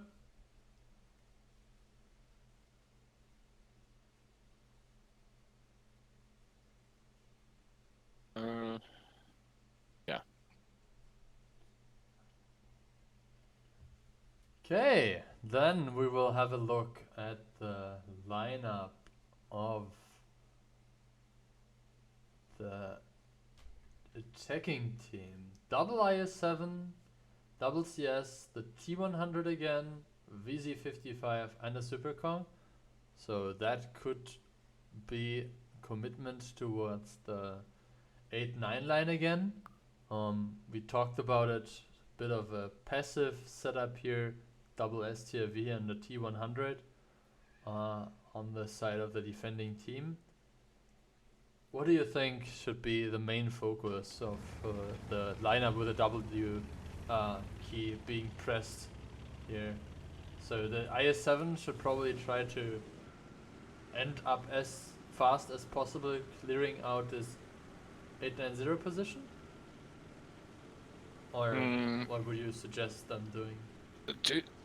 To be honest, with that double STRV, I think it's very dangerous to immediately make like some pushes with no info, like we see just now, because as we see that STRV, they can be stacked towards one side, as we see it right now. Like the STRV by Nerficos is going to go up to probably A9, A0, and I don't think the I7 or the CS, both of them probably no optics, are going to be there in time to see that. Yes, they do see the S-Kong, but recent 2500 already taking a lot of damage for his troubles here, crossing down in the water. Yeah, And they don't even know. Oh god, the CS failed. Attila, please, Attila, what are you doing, man? No, he failed the boost. With a CS. With the CS of all things, like. Eh? See, no, he made it. This is how you do it. Okay, so the STRV is sitting there, and yes, there's an overmatch on the CS, on the STRV possible, but only if you can actually see the STRV. So STRV now pulled back, aiming towards the CS to avoid any kind of shots going his direction. And yeah, well, the initial aggression leading to a 2k HP deficit for the attacking team. And not a single point of HP lost for Prukosaurus, I mean, or Nerficos actually one of took- them, took one Nerficos shot. now, yeah. But yeah, Kono here took the position in K3, completely clearing out the 2 line. Obviously, that provides them with a lot of information. I'm not entirely convinced by this push by Recent here right now. I mean, yeah, he's going to be able to stay safe somewhat, but he can't advance further. He does get the proxy spot off. Now I'm convinced of this move up here. That is, over short or long time, it's going to just kill the STRV basically for free. Loving it. I take back my former statement, and now I think the entirely opposite. You renounce your religion and switch to the spaghetti monster? Yes, exactly. And now Nerficos does go out for free. By the IS-7 here. So Spaghetti Monster winning out that trade, still Prukosaurus. I don't even know what that's even supposed to mean in this context, right? You don't know the... yeah, I know what the religion of the Spaghetti Monster is, but I don't know why you keep going with the joke. Well, I mean, I was just in the flow of the spaghetti monster. Okay. Okay, Attila being pushed up now. He is sitting on 1800 HP, and I'm not sure if he is aware of the super conk. Yeah, now the super conk is spotted. But Attila will wait for his buddies in the IS-7. Oh, to ramming turn speed, it I to think. it. Ramming speed coming in with the IS-7. Postsequel coming in with his IS-7 regardless. He Missing does the not ram. connect his shot, and I don't think Recent wants to go for the ram either. I don't even agree with him pushing in there, because now he's a one-shot, and the S-Conk has such a low reload. Never mind, it's going to be the STRV from the backlines to pick it up, and Postsequel finally securing that kill onto that S-Conk, but the STRV still putting in the work, putting in the hurt from the rails here. And now, after everything calms down, Halil Esports is with the same numbers of tanks, but down 1500 HP, And down and they 4 still need minutes to make as well. something work. Yeah. Yeah, so one thing that might be an advantage for them is that there are like 3000 HP from Precursaros situated on this T100 and the STRV. So those are not necessarily tanks that you want to brawl with, and the T100 obviously has less firepower than a CS or Super Conk. But yeah, OP Hacker might need to change position with Attica there, because he is still comfortably sitting on full HP, and those HPs might be just got a shot into the T100 here onto the T100. Another good shot coming in onto Errol just got blinded in that bush, by the way. His track got hit, but now he's going in towards that cap to sort of create pressure. Anya wanted to overpeak him, and I think he got hit into the side turret. The T100 once again only got tracked by Krishson. Finally, it's going to be Aniel. Yeah.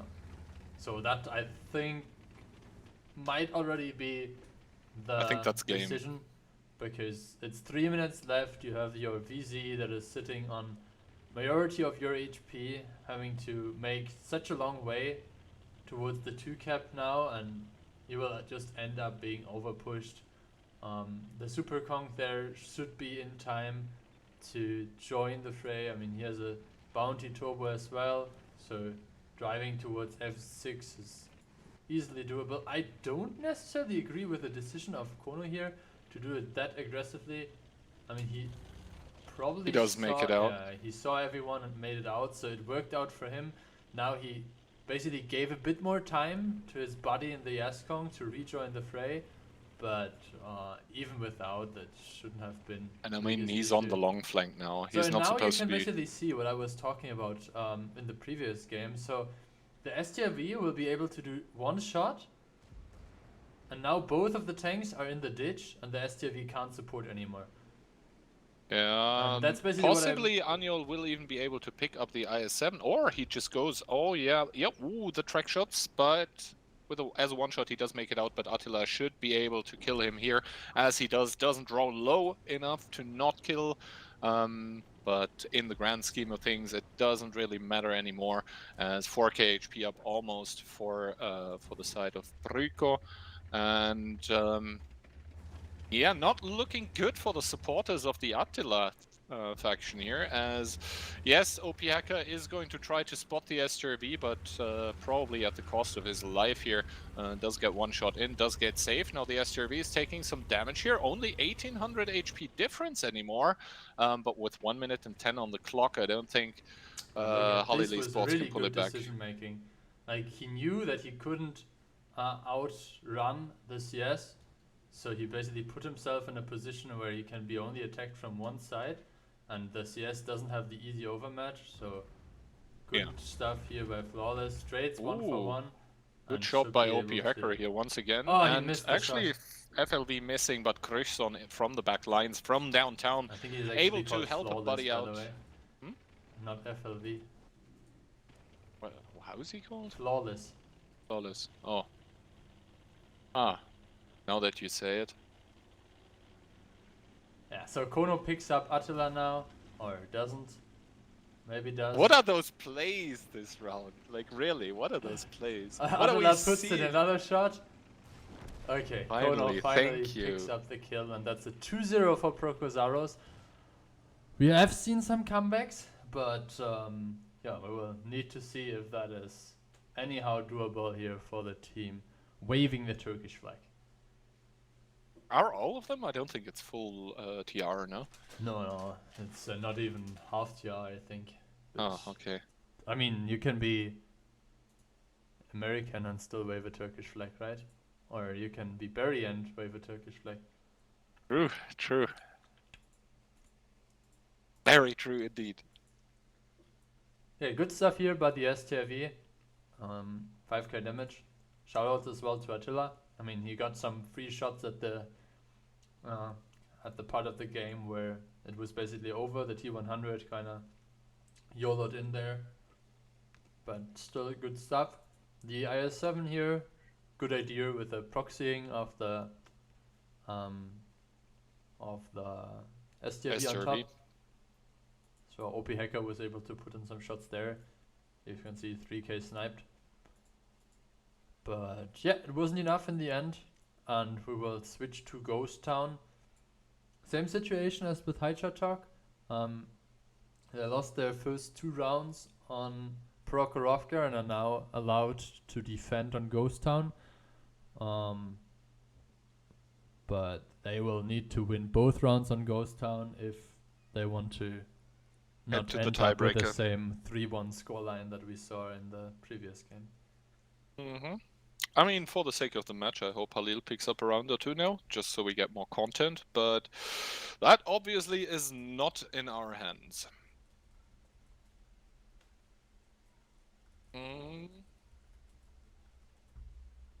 Okay, so slowly the lineup being formed. 50B so far, double S-Conk, 1 CS. Still waiting for a couple IS4s maybe, IS7 possibly. There we go, first IS4 getting picked. Second one getting picked. Now the 50B again, please. And then they're doing exactly what I want them to. And now, what do we take as last tank? Another S-Conk?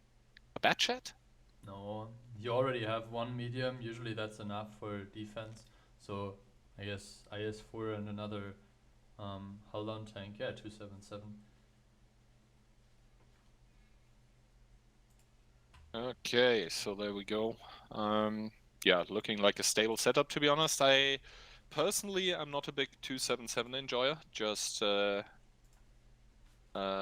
because the gun is kind of iffy in my opinion. But some people have great performances with it, so yeah. I mean, I think there are several vehicles that are known to be very good and competitive, but are not necessarily the most liked vehicles in random battles, the 113 being one of those tanks as well. Okay. Alright, other lineups. Ooh, that's something we haven't seen before. An E3 on Ghost Town defense together with a CS, a VZ, double S-Conk, IS7 and a 60 TP. So very unusual stuff, I would say, coming out from Halil Esports. Then again, their strategy, at least for Prokhorovka defense, was fairly unconventional as well. Then again, we all know how that one ended, unfortunately for them.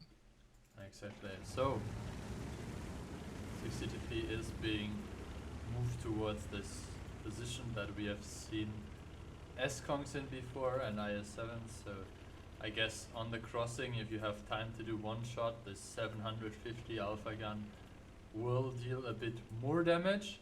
Then again, why don't you just take an E100? Exactly, you can do that as because well. you even get more pen with that. Oh, and look at the loadout. A normal rammer, seriously, Oris? You kidding me? How dare he? Yeah, like... and he's even boosting the stabilizer, if he is even boosting anything. So in the meantime, the CS moved up together with the IS7 that took one shot on the way there. Actually takes another shot, good stuff here by the S-Conk and potentially the 50B. Good stuff also from Nerficos reacting in time to retaliate on Attila. Obviously the 390 versus 490 alpha trades are better for the 277, which also has more HP. Mm. Okay. Shot So now, once connected again, by we have Attila that now. we have that aggression in the southern part of the map as well, where it's extremely difficult to push for the attacking team because the defending one doesn't really need to push, and even from the like from the south, the S-Con cannot he cannot really support. So Aniol is kind of stuck there right now. Well, maybe some step pros will come to help him out.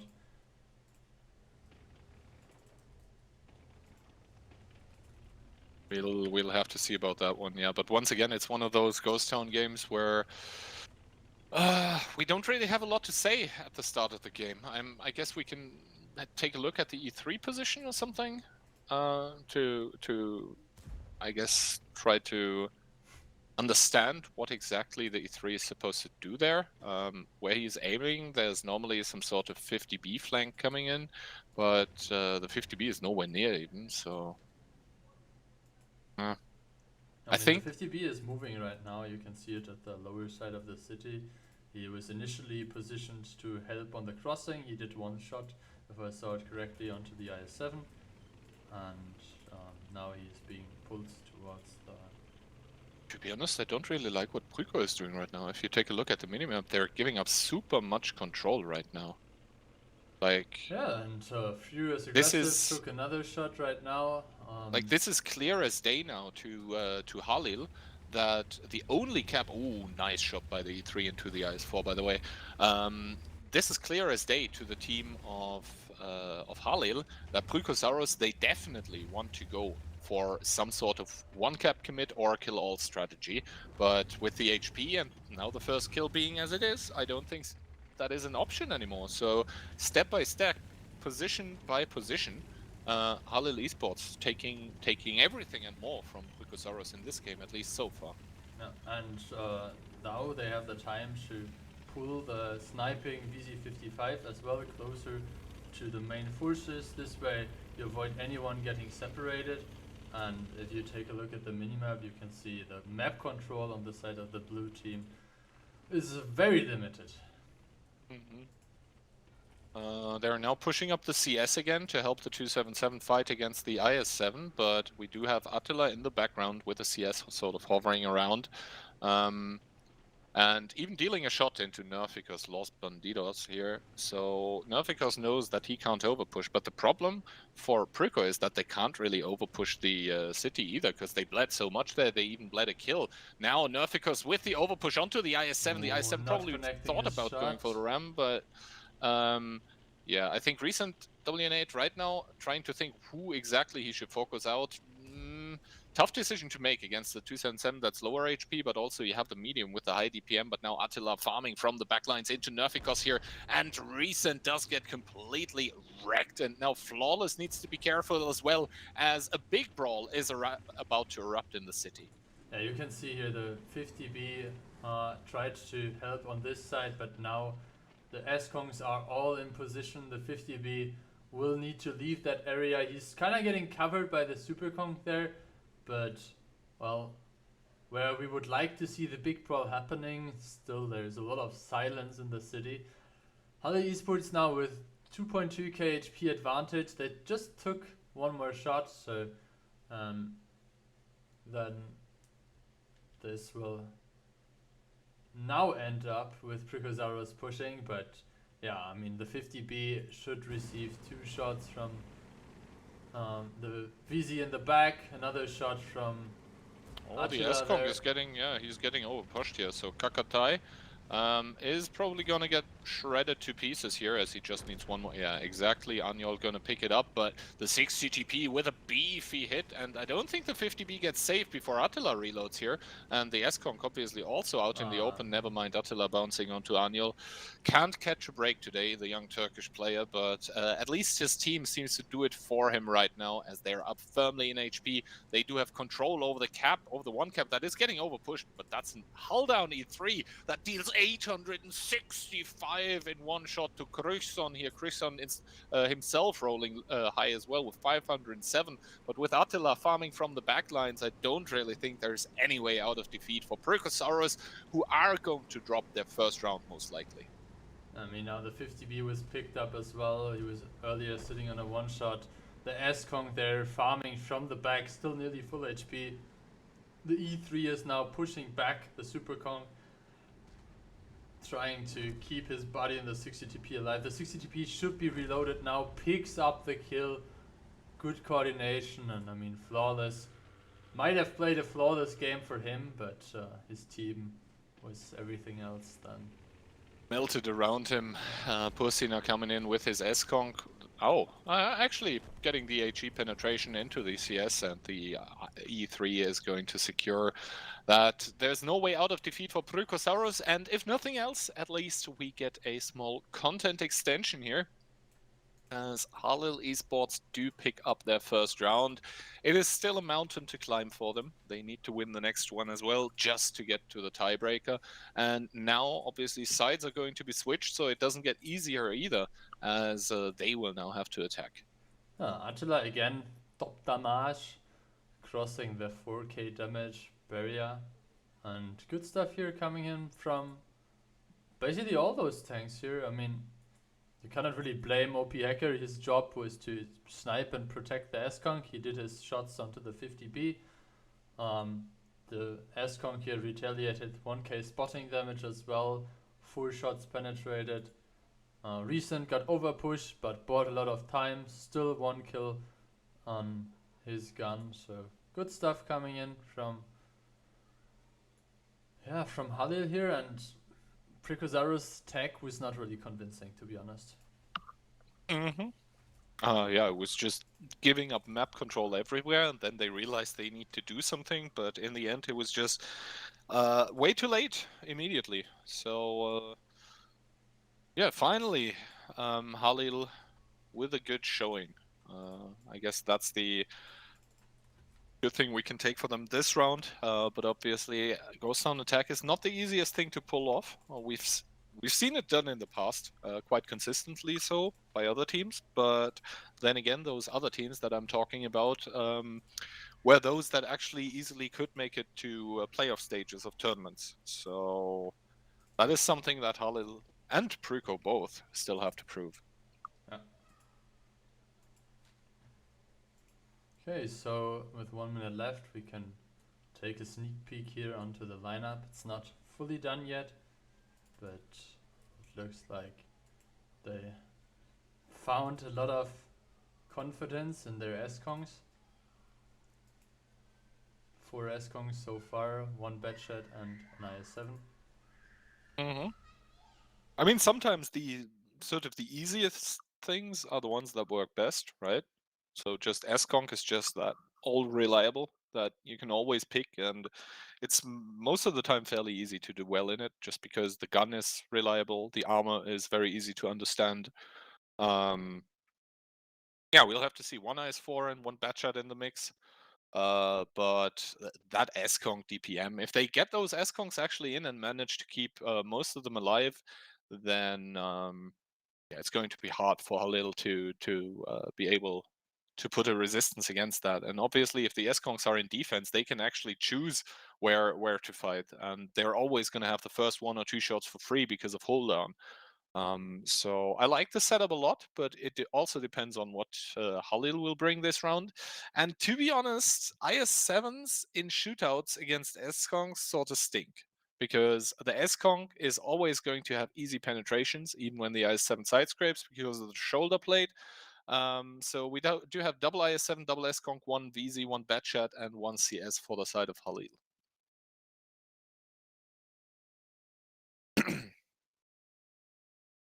I'm saying I like it more. I'm not saying I favor it. It all depends on what they will actually do with the positions around the map.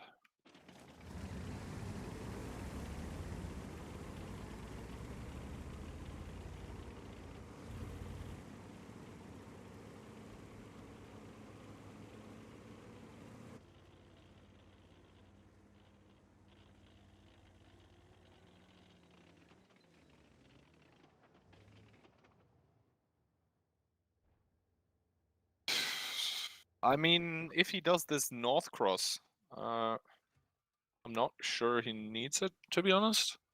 Maybe it was picked against like sort of a T100, but there's no T100 in the enemy team, so I don't. Yeah. Yeah, exactly. So I don't really get why he would have CVS right now.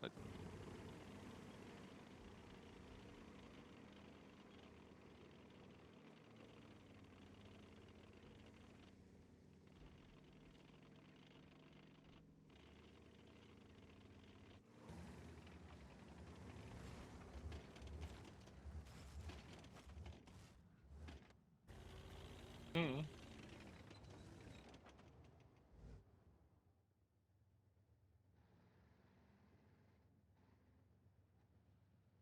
By the way, that's not a CVS. That's a low noise exhaust. Oh yeah, that's what I meant. That's what I meant. I mean, I was muted anyway, so nobody heard it, so you don't have any evidence. Good. Bedchat able to put in another one into the IS-7. Now support from the S-Con coming in as well. Another 800 HP in favor of Prykosaurus, and that's like nearly 2.5k HP up for the defending team with all those S-Cons. Yeah, and the thing is now that IS-7 being pushed in that position, well, yes, it's nice to have a bit of map control, but on the other side, what's it really realistically going to do there? If it gets close against the S-Conk, then the S-Conk can just, you know, trade on DPM, and if it doesn't, then pushing him up there made no sense because you lost HP. So basically a lose-lose situation, at least with that IS-7. The other one, however, that we are showing is making some progress here without really paying anything for it, so I like that a lot more. He is out in the open now, however, for the other tanks, so he needs to make it hold down as soon as possible, and now life actually becomes difficult for the S-Conk that he's facing off against, because the S-Conk needs to retreat into the city. A very good shot there onto the S-Conk cupola, I guess. So he has, as everyone can see now, a bit of an advantage. That was unfortunate. I mean, IS-7 without stabilizer, that's what you can expect from the gun. Yeah, but 2.5k HP deficit still there. So the S-Con pulled back a bit, not the end of the world. And Prykosaurus is looking pretty solid so far. Yeah, Prykosaurus looking good. Not really bleeding a lot here. The only shot taken was the one that we saw on Furious. Meanwhile, on the other side, we see Errol already with a lot of HP bleed for him. Down to 1600, and one I said the other one, yeah, we also saw him take a bit of damage. And Halil Esport, yes, they have taken a lot of map control. If you see, Prykosaurus is sort of cornered into that northwestern part of the map. Nice shot by Furious Aggressive into the IS-7. Oh, and also Nerfikos now overpeaking. That is a bad situation for the IS-7 to be in, because Nerfikos can't really be shot by anyone else, and that is going to be the first free pickup of the game here, as the IS-7 is just getting shredded. I mean, one good retaliation shot, but that won't change anything. Furious Aggressive is actually being pushed there now. He's dropped to 1100 HP, and the full HP S-Kong is advancing towards him. So that might be an issue, but still the HPs are pretty much in favor of the team in blue. Good pickup now by OP Hacker, one of those NA imports. Actually funny to see how the NA players ended their names with _NA and _EU. Mm-hmm. Anyway, that is a huge thing going on here now in the north, because the Batchat, it tried to go up against the Super Kong, but is actually not able to kill, but OP Hacker from the backlines is able to pick it up. Now the Batchat Pussyquel needs to get safe here to have that sort of sniper and vantage point, and that map control that I mentioned is actually coming in Halil's favor right now, because, well, they just have the angles from everywhere to control, but yeah, as I said, now this IS-7 is just going to get shredded by that Super Conqueror. Obviously, you have one CS in the back to still support, but the IS-7 is not going to fare well here. We'll have to take a look. The HP right now, neck and neck, but in the city, OP Hacker with a very good clip into that IS-4, and Oris, if he doesn't misplay, should be able to pick it up, and that is indeed the case. right now. Errol, I guess he did his last shot here, and yeah, the Super Kong has an easy time penning that, but OP Hacker will be able to reload another clip freely. Oris just needs to create the crossfire here for OP Hacker that is getting shot from the back and is just getting taken out by the Batchat, and the Batchat now should have an easy time here in the north because the other one is a one-shot, and suddenly it turns into the face of Halil here. Still same HP for both teams, and yeah, the thing is the guns, they're less for Halil right now, 3 against 4, and that now reflects in the HP. And also the higher HP tanks for Pricosaurus are in that fight here. Oro is the next one to drop to the grave, and as soon as that happens, it's going to be a 2v4, 1k HP difference. We need Amarex, we need fires for any of the TR believers here to still make it happen to group stage. I mean, Attila should be having the reload now to kill Aniol. He is still sitting on 500 HP, but as you mentioned, like the HPs are firmly in favor of the defending team. 1.5 minutes left, and the collapse on the S-Kong should happen anytime soon.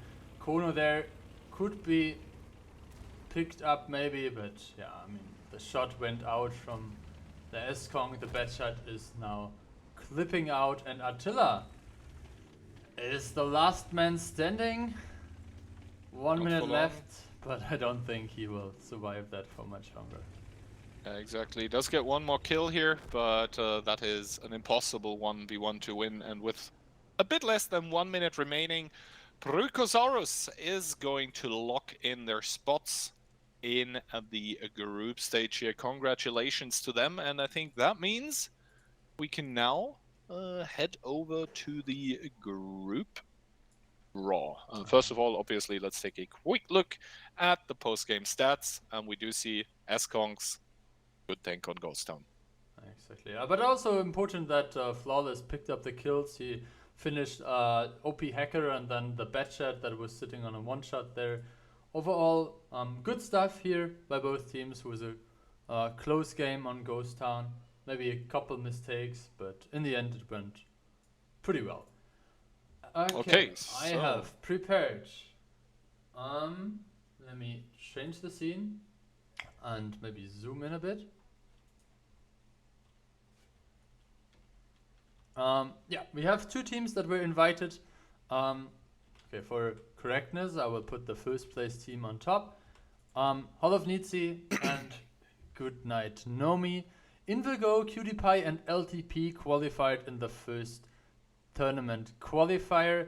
Tens, Birna, and Pricosaurus qualified today. So 8 teams in total that will be distributed over those 4 slots per group. The only rule is that the teams of Goodnight Nomi and Holovnici will be the heads of a group. So if one team is drawn into Group A, the other one is automatically assigned Group B. I have already added all the teams here, so Halil was just kicked out. We have the same 8 teams for selection available, so I can quickly go to CST time now. This is the live time. So fabricated, I know. The first team to be picked is Invilgo. Invilgo will end up in Group 1. That obviously removes them from the draw. Next team to be picked will be LTP. LTP, another team coming in from Qualifier 1. So we already have the Qualifier 1 teams distributed over 2 brackets. Now Tens being pulled towards Group 1. I will remove those teams from the draw. Burner moving into the group of LTP. So very even distribution of Team 1, Quali 1 and Quali 2 teams so far. Goodnight Nomi will join the first group. That automatically puts Holovnici into the second group. Left are the 2 teams here. So the team that we will draw now will end in Group 1.